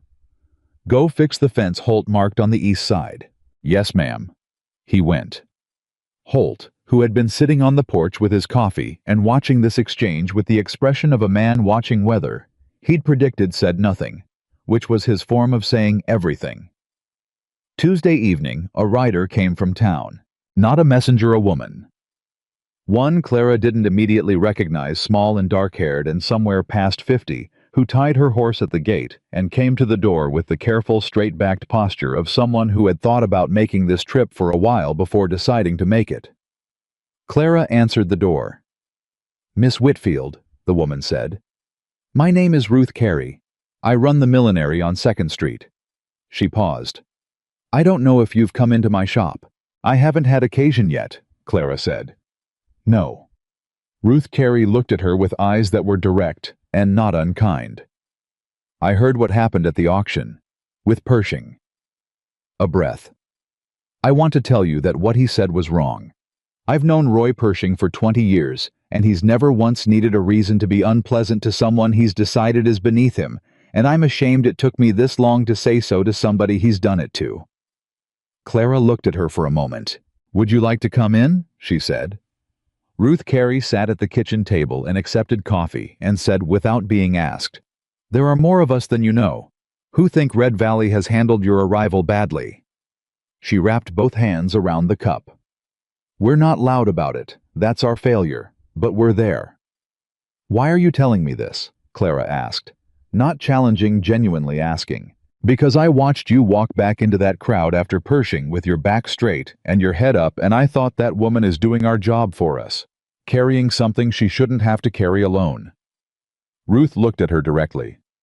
"And I thought it was time one of us said so." Clara sat with that. "Thank you," she said.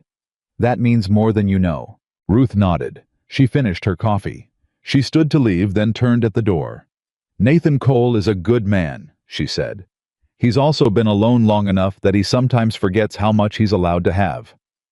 She looked at Clara with something that was almost a smile. "I don't think he's forgetting anymore." She left. Clara stood in the kitchen for a long moment after the hoofbeats faded, feeling the unexpected particular warmth of having been seen by someone she hadn't expected to be seen by. It was a small thing. It was also not small at all. She went back to the stove. She realized, going to be all right. Whether Nathan came back Wednesday or Thursday, or she made herself think it clean and clear, whether something in Abilene changed what she believed was decided between them, she was going to be all right. She had been all right before. She knew how. But she found standing at that stove in the quiet of the ranch house, with the evening coming down outside, and the garden settled, and the smell of bread in the air, that all right was no longer enough to aim for. That somewhere between a dusty road and a cup of coffee, and a man who said, "I'd like you to stay," without requiring anything back from her, she had started aiming higher. She intended to keep doing that. Nathan came back Wednesday. Not in the evening, which is what she'd prepared herself for. He came back in the early afternoon, and she heard Delia's hooves on the road before she saw anything, and she did not run to the window. She finished what she was doing at the counter. She was chopping carrots with complete and total focus, and then she put down the knife and went to the window because she was only human. He looked road-worn and tired and entirely himself, and Birch met him at the gate with the enthusiasm of a retriever and said something that made Nathan pause and look toward the house. Clara stepped back from the window. She was at the stove when he came through the door, which was exactly where she intended to be, calm, composed, occupied, not waiting in the kitchen doorway like something out of a sentimental novel. "You're back," she said. "Wednesday," he said. "Like I said. How's Thomas?" He came to the table and sat down and took off his hat and set it on the table and rubbed his face with both hands, the gesture of a man setting down something heavy. She poured him coffee without asking and brought it to the table and sat down across from him. "Thomas is Thomas," he said. "Decent man in a tight corner making the best decision he knows how to make." He wrapped his hands around the cup. He didn't know what Alcott was buying the land to do with it. He just knew the price was good. "Did you tell him?" "I told him." Nathan paused. He felt terrible about it. But the sale went through. It went through. He said it without heat, but without pretense either. Thomas needed the money, and the money's spent, and what's done is done. He took a drink of his coffee. But I talked to the Alcott family's lawyer while I was there. Clara looked at him. Thomas agreed in writing that the water access stays with the Cole Ranch regardless of the land transfer. Alcott can have his 40 acres. He doesn't get my creek. He agreed to that. He didn't have much choice. The original land agreement, which nobody had looked at carefully, including Alcott's specified water rights, stayed with the primary property. A pause. He was angry, but he was legally wrong, and his lawyer knew it. Something that was almost satisfaction crossed Nathan's face. Earl Alcott does not like being legally wrong.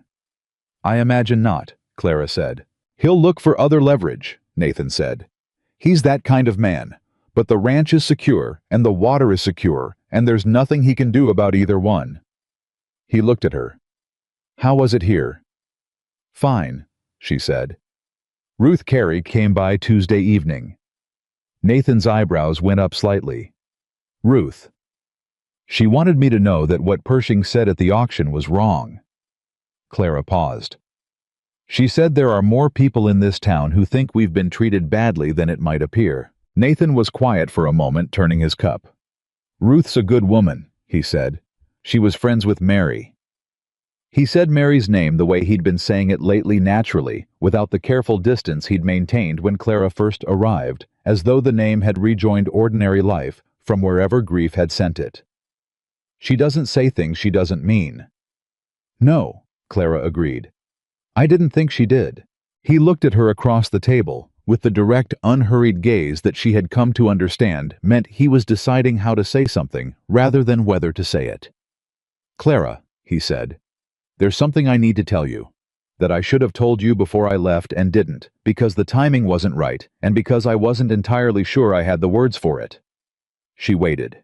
In Abilene, he said. I walked past the church on Main Street, the one Mary and I got married in. He looked at his hands. I used to not be able to do that. Walk past it. The first year after she died, I went 2 miles around it every time I was in Abilene just to not see it. He paused. This time I walked past it, and I thought about her, and it hurt the way it always hurts, but it didn't stop me. He looked up. I kept walking. And I thought about the ranch, and I thought about getting home, and the thing I was walking toward felt as real as the thing I was walking away from, for the first time. Clara looked at him. I'm not saying she's gone, he said. She'll never be gone. I'm not asking you to be anything other than what you are, and I'm not replacing anything with anything. He held her gaze. I'm saying that I'm a man who came back from Abilene, and the first thing he wanted was to sit in this kitchen and see your face. And I thought you should know that because I meant what I said before I left. And I want you to know it wasn't just the auction and the day and the pressure of it. It's true when it's quiet, too. The kitchen was entirely still. Outside, Birch was explaining something to Holt, in the way Birch explained things at length and with emphasis. I know it is, Clara said. He looked at her. I know it's true when it's quiet, she said. I've known that for a while. I just didn't know if you were... She stopped, looked at her hands, looked back at him. I've spent my whole life being very careful not to want things I wasn't sure I was allowed to want, she said. It becomes a habit, a bad one. I know something about that, he said quietly. I think you do. She looked at him directly. I want to stay here, Nathan. Not because I have nowhere else to go. I have options now. Ruth Carey offered me a position at the millinery, and it was a genuine offer. I'm not without choices. She said it clearly, because she needed him to know it, needed herself to know it. I want to stay here, because this is where I want to be. Because you're the first person in my adult life who treated me like my value was self-evident and didn't need to be negotiated. She paused. Because when you come through that door in the afternoon, I feel like the house settles. Like something clicks into place. Nathan Cole looked at her across the kitchen table with an expression that was completely open. No reserve, no careful management. Just the plain face of a man hearing something true. Ruth Carey offered you a position, he said. She did. When? Tuesday. And you're still here Wednesday afternoon. I'm still here, Clara said. Howe was quiet for a moment. Then, with the directness that was his most consistent quality, I'm going to ask you something, and I want you to take however long you need to answer it. She waited. Will you stay? He said. Not as my housekeeper, as more than that. As the person this ranch belongs to as much as it belongs to me. He held her gaze steadily. I'm not asking you to decide this minute. I know it's fast, and I know this town has made the cost of it real to you in ways that aren't fair. But I want to ask it honestly, and I want you to answer it honestly, and I don't want either of us pretending the question isn't there. Clara looked at him. She thought about every careful, hedged exit plan decision she had made in her adult life. She thought about her mother's limp. She thought about the road outside Red Valley and $43 and a promise to herself that she would not cry in front of people who hadn't earned it. She thought about a Friday afternoon cup of coffee and a man saying thank you the way people said things they really meant. Yes, she said. Just that. No qualification, no condition, no careful hedge. Just the word placed on the table between them, clear and whole. Nathan exhaled a slow, controlled breath that released something she understood had been held for a long time. All right, he said. She picked up her coffee cup. Lunch is cold. I'll heat it. Clara. She looked at him. He reached across the table and covered her hand with his, briefly warmly, the touch of a man who did not perform affection, but meant it completely when it arrived. Then he let go and picked up his hat and said he needed to check on the cattle, and she went to the stove, and the afternoon continued with the practical, ordinary business of a working ranch. But something in the house was different. Not tense with almost and nearly, and not yet. Just different. Settled into itself in a new way, like a building that had found its foundation.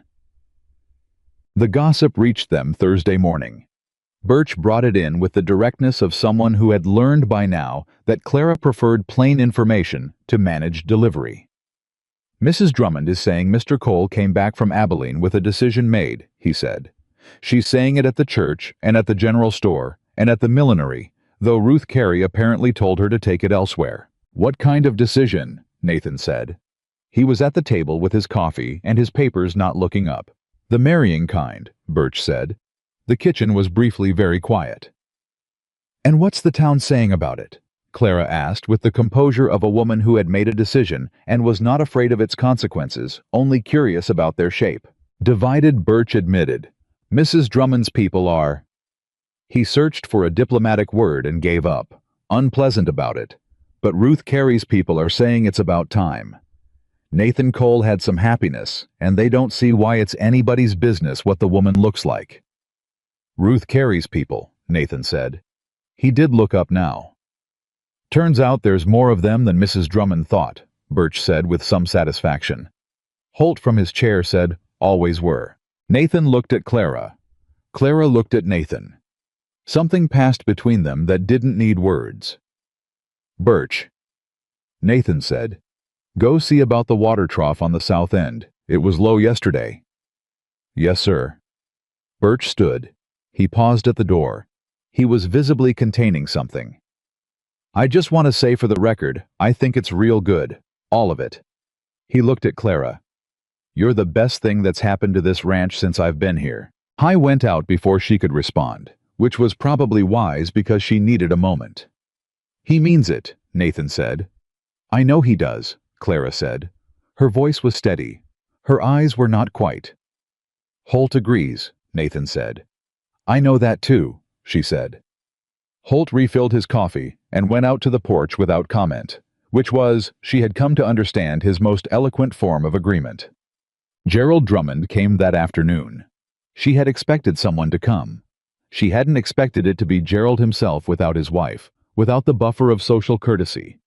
Just the man riding up to the gate in the early afternoon with the expression of someone who had made a decision about something and was committed to it. Nathan met him at the gate. Clara watched from the kitchen window, and she was not ashamed of watching, because this was about her as much as it was about anyone. She couldn't hear what Drummond said. She could see the shape of it, the particular posture of a man delivering an ultimatum, the forward lean, the hands that moved to emphasize points. She could see Nathan listening. She could see the moment Nathan responded because Drummond went still. She couldn't hear that either. But she saw Drummond's face change, the calculation receding, something more honest, replacing it. Not acceptance, not agreement, but the look of a man who had said the thing he came to say, and found on the other side of saying it that it hadn't produced the result he expected. Drummond looked once toward the house. Clara did not step back from the window. He looked back at Nathan. He said something else.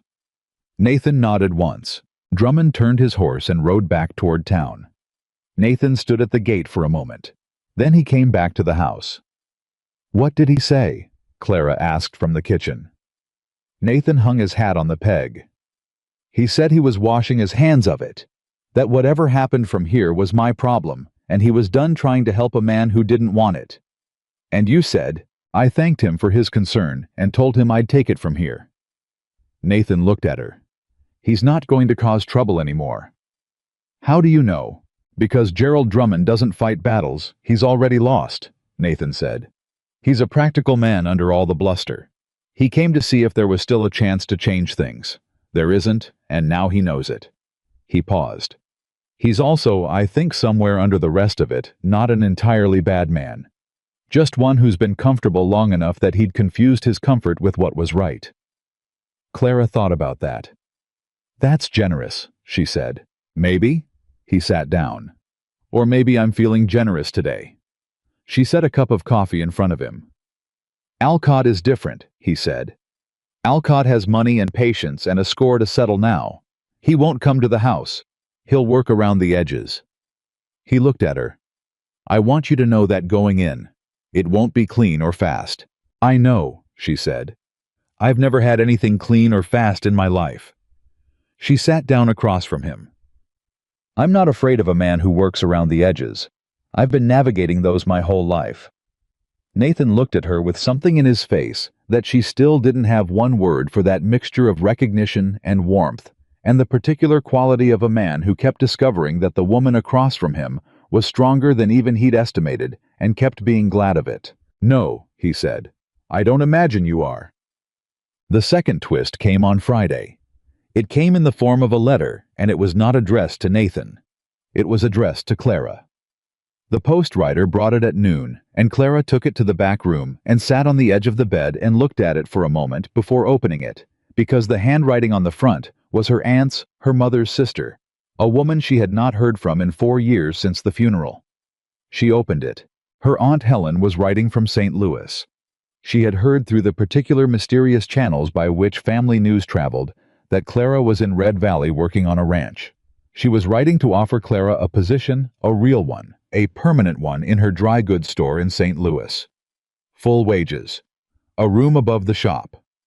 Respectability was the word Helen used 3 times, which told Clara everything about the letter's underlying message, without any ambiguity. You deserve better than a ranch hand's life.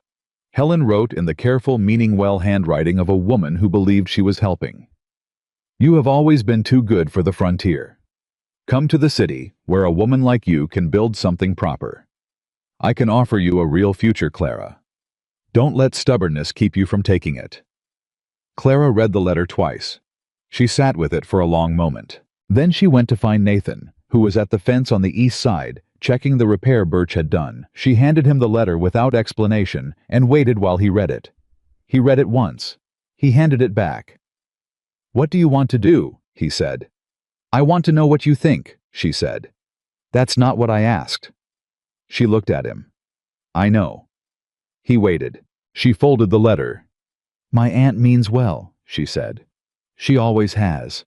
She spent my whole life trying to rescue me from situations she thought were beneath me, and she's never once asked me what I thought was beneath me, and what I thought was exactly right. She tucked the letter into her pocket. I'm not going to St. Louis. You're sure? I'm sure. She met his eyes. Unless you're asking because you want me to consider it. I'm asking because I want to know that the answer's yours, he said. Not mine, not this ranch's, yours. She looked at him steadily. I know the difference between a choice and a default, she said. I've been making choices my whole life. This is one. He nodded. I'll write her back tonight, Clara said. And thank her. And tell her I've found what I was looking for. She said it simply without drama, the way you said things that were just true. Nathan looked at her for a long moment. "Clara," he said, "I want to ask you something." She waited. "Not today," he said. "Not right now. There are things I need to settle first with the ranch, with the land, with—" He paused. "I want it to be right when I ask it. I want there not to be pressure from every direction when I ask it. I want it to just be about us for 1 minute, without the town and the land and the Alcotts and all the rest of it." He held her gaze. "Can you wait a little longer for me to do this right?" She looked at him. "Nathan," she said. "Yeah. I've been waiting my whole life to be asked the right question by the right person." She held his gaze without flinching. "I can wait a little longer." He looked at her with that open, certain face. "All right," he said. He went back to checking the fence. She went back to the house. She was smiling before she got through the door, and she didn't try to stop it, and there was no one in the kitchen to see it anyway, which meant she could let it be as big as it wanted to be. She put the letter on the kitchen table and sat down and wrote her response to Aunt Helen with the calm, clear handwriting of a woman who knew exactly what she wanted to say. "Dear Helen," she wrote, "thank you for thinking of me. I have found a position that suits me well and a place that I intend to stay. I hope the store continues to prosper. With love, Clara." She sealed it. She set it by the door for the next post rider. She went back to making dinner, and the evening came down over the ranch the way it always did, quietly, completely turning everything gold before it turned everything dark. And one by one, the men came in and sat down, and Holt nodded at his plate, and Birch talked about the fence repair with great enthusiasm, and Nathan sat at the head of the table and ate his dinner, and looked at Clara once briefly in the particular way he had of looking at her when there were other people present, and he wanted her to know something without saying it in front of them. She looked back. She knew. The Friday that week was different from every Friday before it. Nathan prepared the same way he always had: the good shirt, the careful wrapping in cloth, the afternoon ride toward town. Clara had the coffee ready. She always had the coffee ready. But this time, when he came back through the door with the flowers in his hand, he didn't go directly to the back room. He stood in the kitchen doorway for a moment. "Come with me," he said. Clara looked at him. "To town," he said. "To the cemetery." He held her gaze. "I'd like you to meet her." The words landed quietly, the way the most important things always did when Nathan Cole said them. She untied her apron. She took it off and folded it over the back of the chair. "All right," she said. They rode to town in the early afternoon side by side, Nathan with the flowers across his saddle, and Clara on Delia beside him, and the road curved up through the low hills, and the grass moved in the wind, and the sky was the blue that made you feel small in a way that had nothing to do with cruelty. The cemetery was on a little rise off the eastern road, just as Holt had said, and it was quiet in the way places where people came to be still were quiet, not empty, but purposeful, the silence of a place with a specific kind of work to do. Mary Cole's grave was simple: a stone, a name, the dates. Someone had planted clover around the base of it, which had survived, and the grass around it was green and tended. Nathan crouched down and laid the flowers against the stone with the careful, practiced tenderness of 3 years of Fridays, and he stayed there for a moment, still and quiet in that private way he had of carrying things. Then he stood. He looked at the stone. "Mary," he said quietly, conversationally, like a man resuming something. "This is Clara Whitfield. She came to the ranch in June, and she got the better of your garden." A pause. "She's the reason I walked past the church on Main Street this week." He was quiet a moment. "I thought you should know her." Clara stood beside him and looked at the stone and felt the full, complicated weight of the moment. The grief that was real, and the love that was real, and the new thing that was also real, all of it present at once, all of it allowed to be present at once. "It's good to meet you," Clara said to the stone simply. She meant it.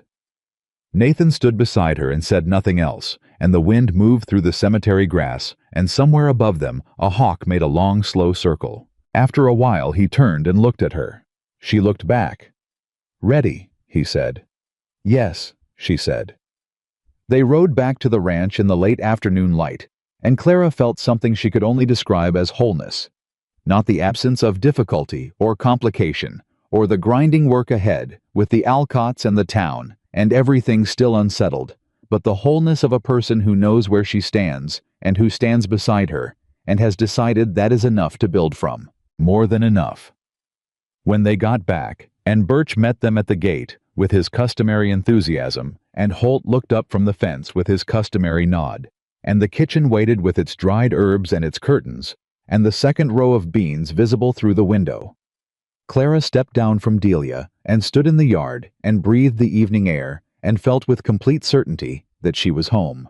Not the building, not the land, not even the people entirely, though it was all of those things too, the feeling of home that lived inside a person when they had stopped running from something and started moving towards something instead. She had been running a long time. She was done. September came in hard that year, not with cold. The heat held through the first 2 weeks, the kind that made the cattle restless and the water troughs drop faster than they should. It came in hard with work, the particular brutal density of late-season ranch labor that didn't ask whether you were ready and didn't care whether you were tired. Nathan was up before light every morning and back after dark most evenings, and the ranch ran with the focused, unsentimental efficiency of people who understood that the season had a closing date, and everything that didn't get done before it simply didn't get done. Clara ran the house the way she ran everything, without complaint and without waste. She had the meals ready when the men came in, the larder stocked for the season ahead, the garden harvested and the produce put up in the cellar, with the systematic thoroughness of a woman who took seriously the idea that a household was a living thing that required tending the same as anything else. She had written back to Aunt Helen. The letter had gone out and no response had come back, which she took to mean Helen was either composing something lengthy or composing herself. And either way, Clara was content to wait. What she was not content to wait for was Earl Alcott. Nathan had been right. Alcott was not a man who showed his hand at the front gate. He worked sideways the way certain kinds of trouble always did, through channels that were hard to trace and harder to confront directly. By the 3rd week of September, it became apparent that he had been making quiet use of his new position as the eastern neighbor to complicate the coal ranch's access to the road that ran along that boundary. Nothing illegal, nothing that could be addressed with a lawyer's letter. Just the steady application of inconvenience that a man with money and patience and a score to settle was uniquely positioned to apply. Holt brought it to the table on a Thursday morning in the way Holt brought everything directly, without preamble, setting the information down like a tool. Alcott's fence crew moved his line 3 feet west yesterday, he said, onto our access road. Nathan set down his coffee. You sure? Measured it myself. Nathan was quiet for a moment. Clara watched him absorb it, the calculation moving behind his eyes, the assessment of what it meant and what it cost and what had to be done about it. I'll ride over and talk to his foreman, Nathan said. His foreman says he's following instructions, Holt said. I already asked. Another silence. Then I'll talk to Alcott himself, Nathan said. He won't be available, Clara said. Both men looked at her. He's building pressure, she said. Not solving a problem. A man building pressure doesn't make himself available for direct conversation. He makes you come to him, wait for him, chase him.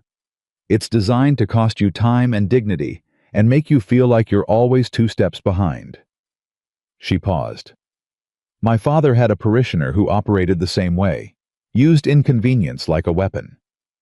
Nathan looked at her steadily. What did your father do? He stopped chasing, she said.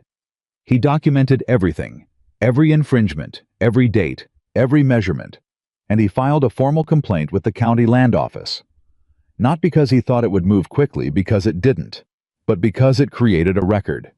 And a man who relies on things being unspoken and unrecorded hates a record more than anything. Holt nodded slowly. The expression on his face was the closest thing she'd ever seen on him to approval. Nathan looked at the table. He looked at Clara. He said, Birch, get paper and a pencil and go back out with Holt and write down every measurement. Birch, who had been eating his breakfast with the wide-eyed attention of someone watching something important happen, put down his fork and went. Nathan looked at Clara across the now quieter table. "You've been thinking about this," he said. "I've been thinking about it since the auction," she said. "A man like Alcott doesn't stop because you ask him to. He stops when it costs him more than it costs you. And right now it costs me more." "Right now, yes." She met his eyes. "But a documented record changes the math, and patience changes it further." She paused. "He's betting you'll either fight him on his terms or give up. He's not accounting for the third option." "Which is outlasting him," she said. "This is your land, Nathan. You were born on it. He bought 40 acres of it 3 weeks ago. You know every inch of this county and everyone in it, and he does not." She said it clearly and without heat. "Don't fight the way he wants you to fight. Fight the way you know how to fight." The kitchen was quiet. Then Nathan said, "When did you get so good at this?" She picked up her coffee cup. "I've been navigating men who thought their money was the same thing as their rightness my whole life," she said. "I've had practice." Something crossed Nathan Cole's face that was fully completely a smile, not the almost smile she'd been cataloging since June, but the real thing, direct and warm and present, and she felt it land in her chest the way warm things landed after a long cold. "All right," he said. "We document everything." "Everything," she confirmed. He stood and put on his hat and went to help Birch, and Holt and Clara sat at the table for one more moment with her coffee and let herself feel quietly, privately satisfied. The record-keeping became its own kind of work, added to the existing work of the season, and Clara took it on with the same systematic care she brought to everything else. Every date, every measurement, every conversation with Alcott's foreman transcribed from Holt's memory and Birch's notes into a clean ledger that she kept on the kitchen shelf. It was on the 4th day of this that Ruth Carey came back. She came in the morning, which was different from her first visit, and she came with purpose rather than the careful, considered quality of someone who had thought hard about whether to come. She had barely sat down before she said, "I need to tell you something, and I need you to hear it all the way through before you respond." "All right," Clara said. "Earl Alcott has been talking to people in town about the ranch," Ruth said. "Not about the land, about you and Nathan, about the nature of the arrangement." She folded her hands on the table. "He's implying things. Things that are designed to make Nathan look either foolish or immoral, depending on which version he's telling and who he's telling it to." Clara felt the familiar heat at the back of her neck. She kept her face still. "What kind of things?" "The kind that question your character," Ruth said directly. "He's not saying them himself. He's saying them through other people, through suggestion, through the way he raises an eyebrow when Nathan's name comes up. He's trying to make Nathan's judgment look compromised." She looked at Clara. "I want you to know because I think you deserve to know, and because I think the response to it matters." "What kind of response were you thinking?" Clara asked. Ruth looked at her for a moment. "I think the most effective answer to rumors about what happens in private is something very clear that happens in public." She paused. "I think Nathan Cole needs to make his intentions plain. To this town. In a way that doesn't leave room for implication." Clara looked at her coffee cup. "He said he was going to ask me something," she said quietly. "When things settled enough that it could just be about us." Ruth was quiet for a moment. "Things may not settle on their own," she said gently. "Sometimes you have to settle them yourself." Clara looked up. "I know," she said. She knew exactly what Ruth was saying. She knew exactly what it meant and what it would require, and what would happen if it worked, and what would happen if it didn't. She also knew, and this was the part that had changed, the part that was different from every version of herself that had come before, that she was not afraid of it. "Thank you, Ruth," she said. Ruth nodded. She stood. She put on her hat. At the door she turned and said, "He's a good man, Clara, and you're a good woman. Good people shouldn't have to hide in plain sight." She left. Clara sat at the table for exactly 2 minutes. Then she went to find Nathan. I was at the north fence with Holt, and she walked out there without her apron, which was enough of a departure from the ordinary that he looked up before she reached him. She said, "Can I talk to you?" Holt immediately discovered something urgent to attend to 30 yards away. Nathan came to the fence. He looked at her face, and whatever he saw in it made him still. "What happened?" "Ruth Carey came," she said. "Alcott is using us against you, not the land us. Implications, the kind that are designed to look like concern and operate like poison." Nathan's jaw went tight. "I know you said you wanted to wait," Clara said. "I know you wanted it to be just us without the pressure and the town and all the rest of it." She held his gaze. "I'm not asking you to do anything you're not ready for. But I need you to know what's being said, and I need you to decide if waiting is still the right call." He was very still. "What are they saying about you?" he said. "The kind of things men say about women who live on a ranch with a man they're not married to," she said directly. "I've heard them before, about other women. I know what they mean, and I know what they're designed to do." Nathan looked at her with an expression that was beyond anger, quieter than anger and deeper than it. The expression of a man confronting the cost of something he should have moved on faster. "I'm sorry," he said. "Don't apologize," she said. "Decide." He looked at her. She looked back. "I was going to do this right," he said. "I was going to get the land settled and get through the season and find a moment that was just Nathan." She said his name quietly but clearly. "There is no moment that the world is going to hand us that isn't complicated. That's not how this works, for us or for anybody." She paused. "You want to do it right. I understand that. But right doesn't have to mean perfect. It just has to mean honest." He looked at her for a long moment. Then he said, "Wait here." He walked to where Holt was performing his very convincing impression of a man who had been focused on fence work this entire time and hadn't heard a word. He said something to Holt quietly. Holt nodded. Nathan walked back to Clara. "Come with me," he said. "Where town," he said. "I'm done waiting for a better moment." They rode into Red Valley at noon, which was as close to the worst possible time as a person could choose if they wanted to avoid an audience. The main street was at its busiest. The general store, the feed store, the millinery, the church steps, where people always seemed to congregate, regardless of whether services were scheduled. Nathan tied the horses in front of the general store and came to help Clara down with the same natural unhurried ease he always had, and she stepped down and stood beside him on the boardwalk. "Nathan," she said quietly, "what exactly are you planning?"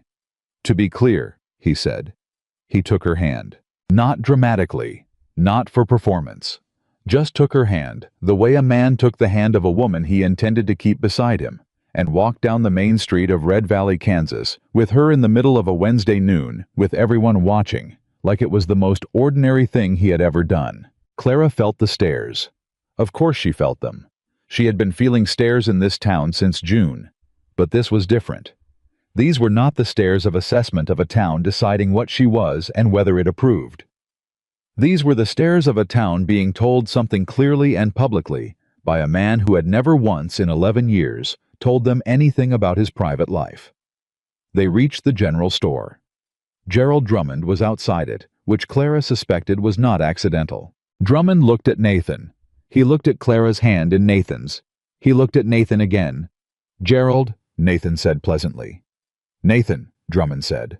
Something moved across his face, not hostility, something more complicated than that. "I'd appreciate it," Nathan said in the same conversational tone he used for everything. "If you passed something along when the opportunity came up. I intend to marry Clara Whitfield before winter, and anyone in this county who has something to say about that is welcome to say it to me directly, rather than through channels." He paused. "I won't be hard to find." Drummond was very still. Clara was very still. Nathan looked at her. His eyes were steady and direct and entirely certain. "I should have asked you properly," he said, quieter now for her. "I'm going to do that. Tonight. Correctly. But I wanted this part said where it could be heard." She looked at him. She thought about every road she had walked down with a suitcase, every door that closed.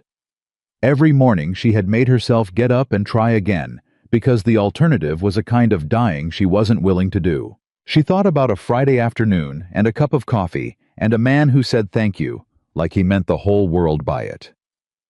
"You could have led with the asking," she said. He almost smiled. You would have said yes before I could get the words out. Probably, she agreed. Drummond made a sound that might in another man have been a laugh. He looked at Nathan. He looked at Clara. He looked like a man reassessing something he'd been certain about for a long time. You're a stubborn man, Nathan Cole, he said. I know it, Nathan said. Drummond looked at Clara. He looked at her directly for probably the first time since she'd walked into his ranch in June, and he'd dismissed her in 4 seconds. Whatever he was looking for in her face, he seemed to find something that surprised him. I owe you an apology, Miss Whitfield, he said. He said it stiffly, the way men said things that cost them something. But he said it. That first day, what I said was wrong. Clara looked at him. I appreciate that, she said, simply, without fanfare, because it was enough. Drummond nodded. He went inside. Ruth Carey was standing in the doorway of the millinery across the street. She caught Clara's eye. She smiled. Clara felt Nathan's hand steady and warm around hers. She held on. Joe. The word spread, because in Red Valley, the word always spread, and it spread with the particular speed of something people had been expecting and arguing about and waiting on. And by evening, it had gone from one end of the county to the other. The reaction, as Birch reported the next morning with barely contained delight, was split. Mrs. Drummond apparently had said, "Well, I never," with enough conviction to be heard through a closed door, which Birch seemed to consider some kind of achievement. Ruth Carey had told 3 separate people that it was about time, and she had said it in the tone that Ruth Carey used when she meant to be quoted. Earl Alcott had said nothing, which Nathan said meant he was recalculating, and recalculating men were less dangerous than men with a fixed plan. Holt, informed of the morning's events upon their return, had looked at Nathan and then at Clara and then at his coffee cup and said, "Good," and gone out to the fence. Later that evening, Clara found a small bunch of wild prairie clover on the kitchen table, not arranged, just placed there, the way Holt placed everything, and she stood looking at it for a long moment before she understood what it was. The old man had gone out and picked flowers. She put them in a cup of water on the window ledge and didn't mention it to anyone. Nathan asked her that evening. He came in after the work was done and washed up and put on his good shirt, which was not a Friday, and came to the kitchen where she was finishing the dinner dishes and stood in the doorway in the way he stood in doorways when he had something to say that required the weight of standing still. "Clara," he said. She turned around. I was holding something. Small and plain, a ring silver simple. The kind of thing a man bought from a jeweler in Abilene when he'd been thinking about it longer than he'd admitted to himself. "I had this in my pocket in Abilene," he said. She looked at him. "Before the auction," he said. "Before Drummond and Alcott and all of it. I bought it because I knew what I wanted, and I couldn't find a reason to keep waiting except that I was afraid of doing it wrong." He paused. "I've been carrying it since August." She put down the dish towel. "That's almost 2 months," she said. "I know. You carried a ring in your pocket for 2 months. I'm a careful man," he said. She looked at him. This steady-weathered, plain-spoken, careful man, with his bad timing and his good heart and his 2 months of silence, while a ring sat in his shirt pocket waiting for the right moment that the world was never going to hand them. "Ask me," she said. He looked at her directly. "Clara Whitfield," he said, "will you marry me?" Not a speech, not ornamented, just the question honest and plain and entirely his. "Yes," she said. He crossed the kitchen and put the ring on her finger, and she let him, and she looked at it on her hand, simple and silver and real, and felt something unlock in her chest that she hadn't known was locked until it opened. He kept her hand in both of his. "I want to say something," he said, "and I need you to hear it." She looked up. "You came to this county with $43 and a letter from a minister," he said. "You knocked on 3 doors, and 3 doors closed on you, and you kept walking. You showed up at my gate, and you didn't ask me for anything except the chance to do the work." He held her gaze. "You fixed my garden, and you fed my men, and you left coffee on the table every Friday before I told you why, and you never once treated me like a project or a cause or something broken that needed fixing." He paused. "You just showed up, every day, as yourself, And that was... He stopped. His voice was still even, but his eyes were not. That was more than I knew I needed. Clara held his gaze. You did the same for me, she said. The first day. When you didn't look at me the way everyone else did. She paused. I'd been looked at a certain way my whole life. You looked at me like I was just a person, like that was the whole thing. She felt the ring on her finger solid and warm. That was the whole thing, Nathan. He brought her hand up and pressed it briefly to his jaw. Not a dramatic gesture, just a real one. The gesture of a man who was grateful for something specific and wanted to say so in the only honest way he knew, and then he let her go and took his coffee cup off the peg and sat down at the table. Dinner smells good, he said. She laughed, the real laugh surprised and full, and went back to the stove. Earl Alcott made his final move 3 weeks later. They were at the county land office in town, Nathan and Clara, filing the documentation of the boundary infringements that Clara had been building since September. The county registrar, a small, precise man named Abbott, who had been in his position for 20 years and had seen most things, was reviewing the ledger with the focused attention of someone who appreciated thoroughness. Earl Alcott walked in. He stopped when he saw them. He calculated visibly the assessment of a man who had not expected this and was deciding in real time how to respond to it. He chose the direct approach. Cole, he said. What's this? Documentation, Nathan said pleasantly. Of the boundary adjustments your fence crew made in September. Dates, measurements, the foreman's statements. He nodded toward the ledger in Abbott's hands. Clara kept the records. Alcott looked at Clara for the first time with something approaching full attention. Not dismissal. Not the studied non-acknowledgement he'd used at the auction. Real attention. The attention of a man who was understanding something he'd underestimated. This is a legal matter, he said, shifting his tone. If there's a dispute about the boundary, there's no dispute, Abbott said mildly from behind the counter. He had been reading the letter with professional calm. These records are quite clear. I'll be sending a notice to your office about the corrective action required. He looked up over his glasses at Alcott. Within 30 days, Mr. Alcott. Alcott looked at Abbott. He looked at Nathan. He looked finally at Clara's hand, at the ring on her finger, and the calculation in his expression shifted into something that was not quite acceptance, but was at least acknowledgement.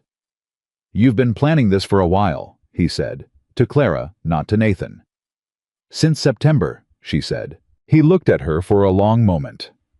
He was...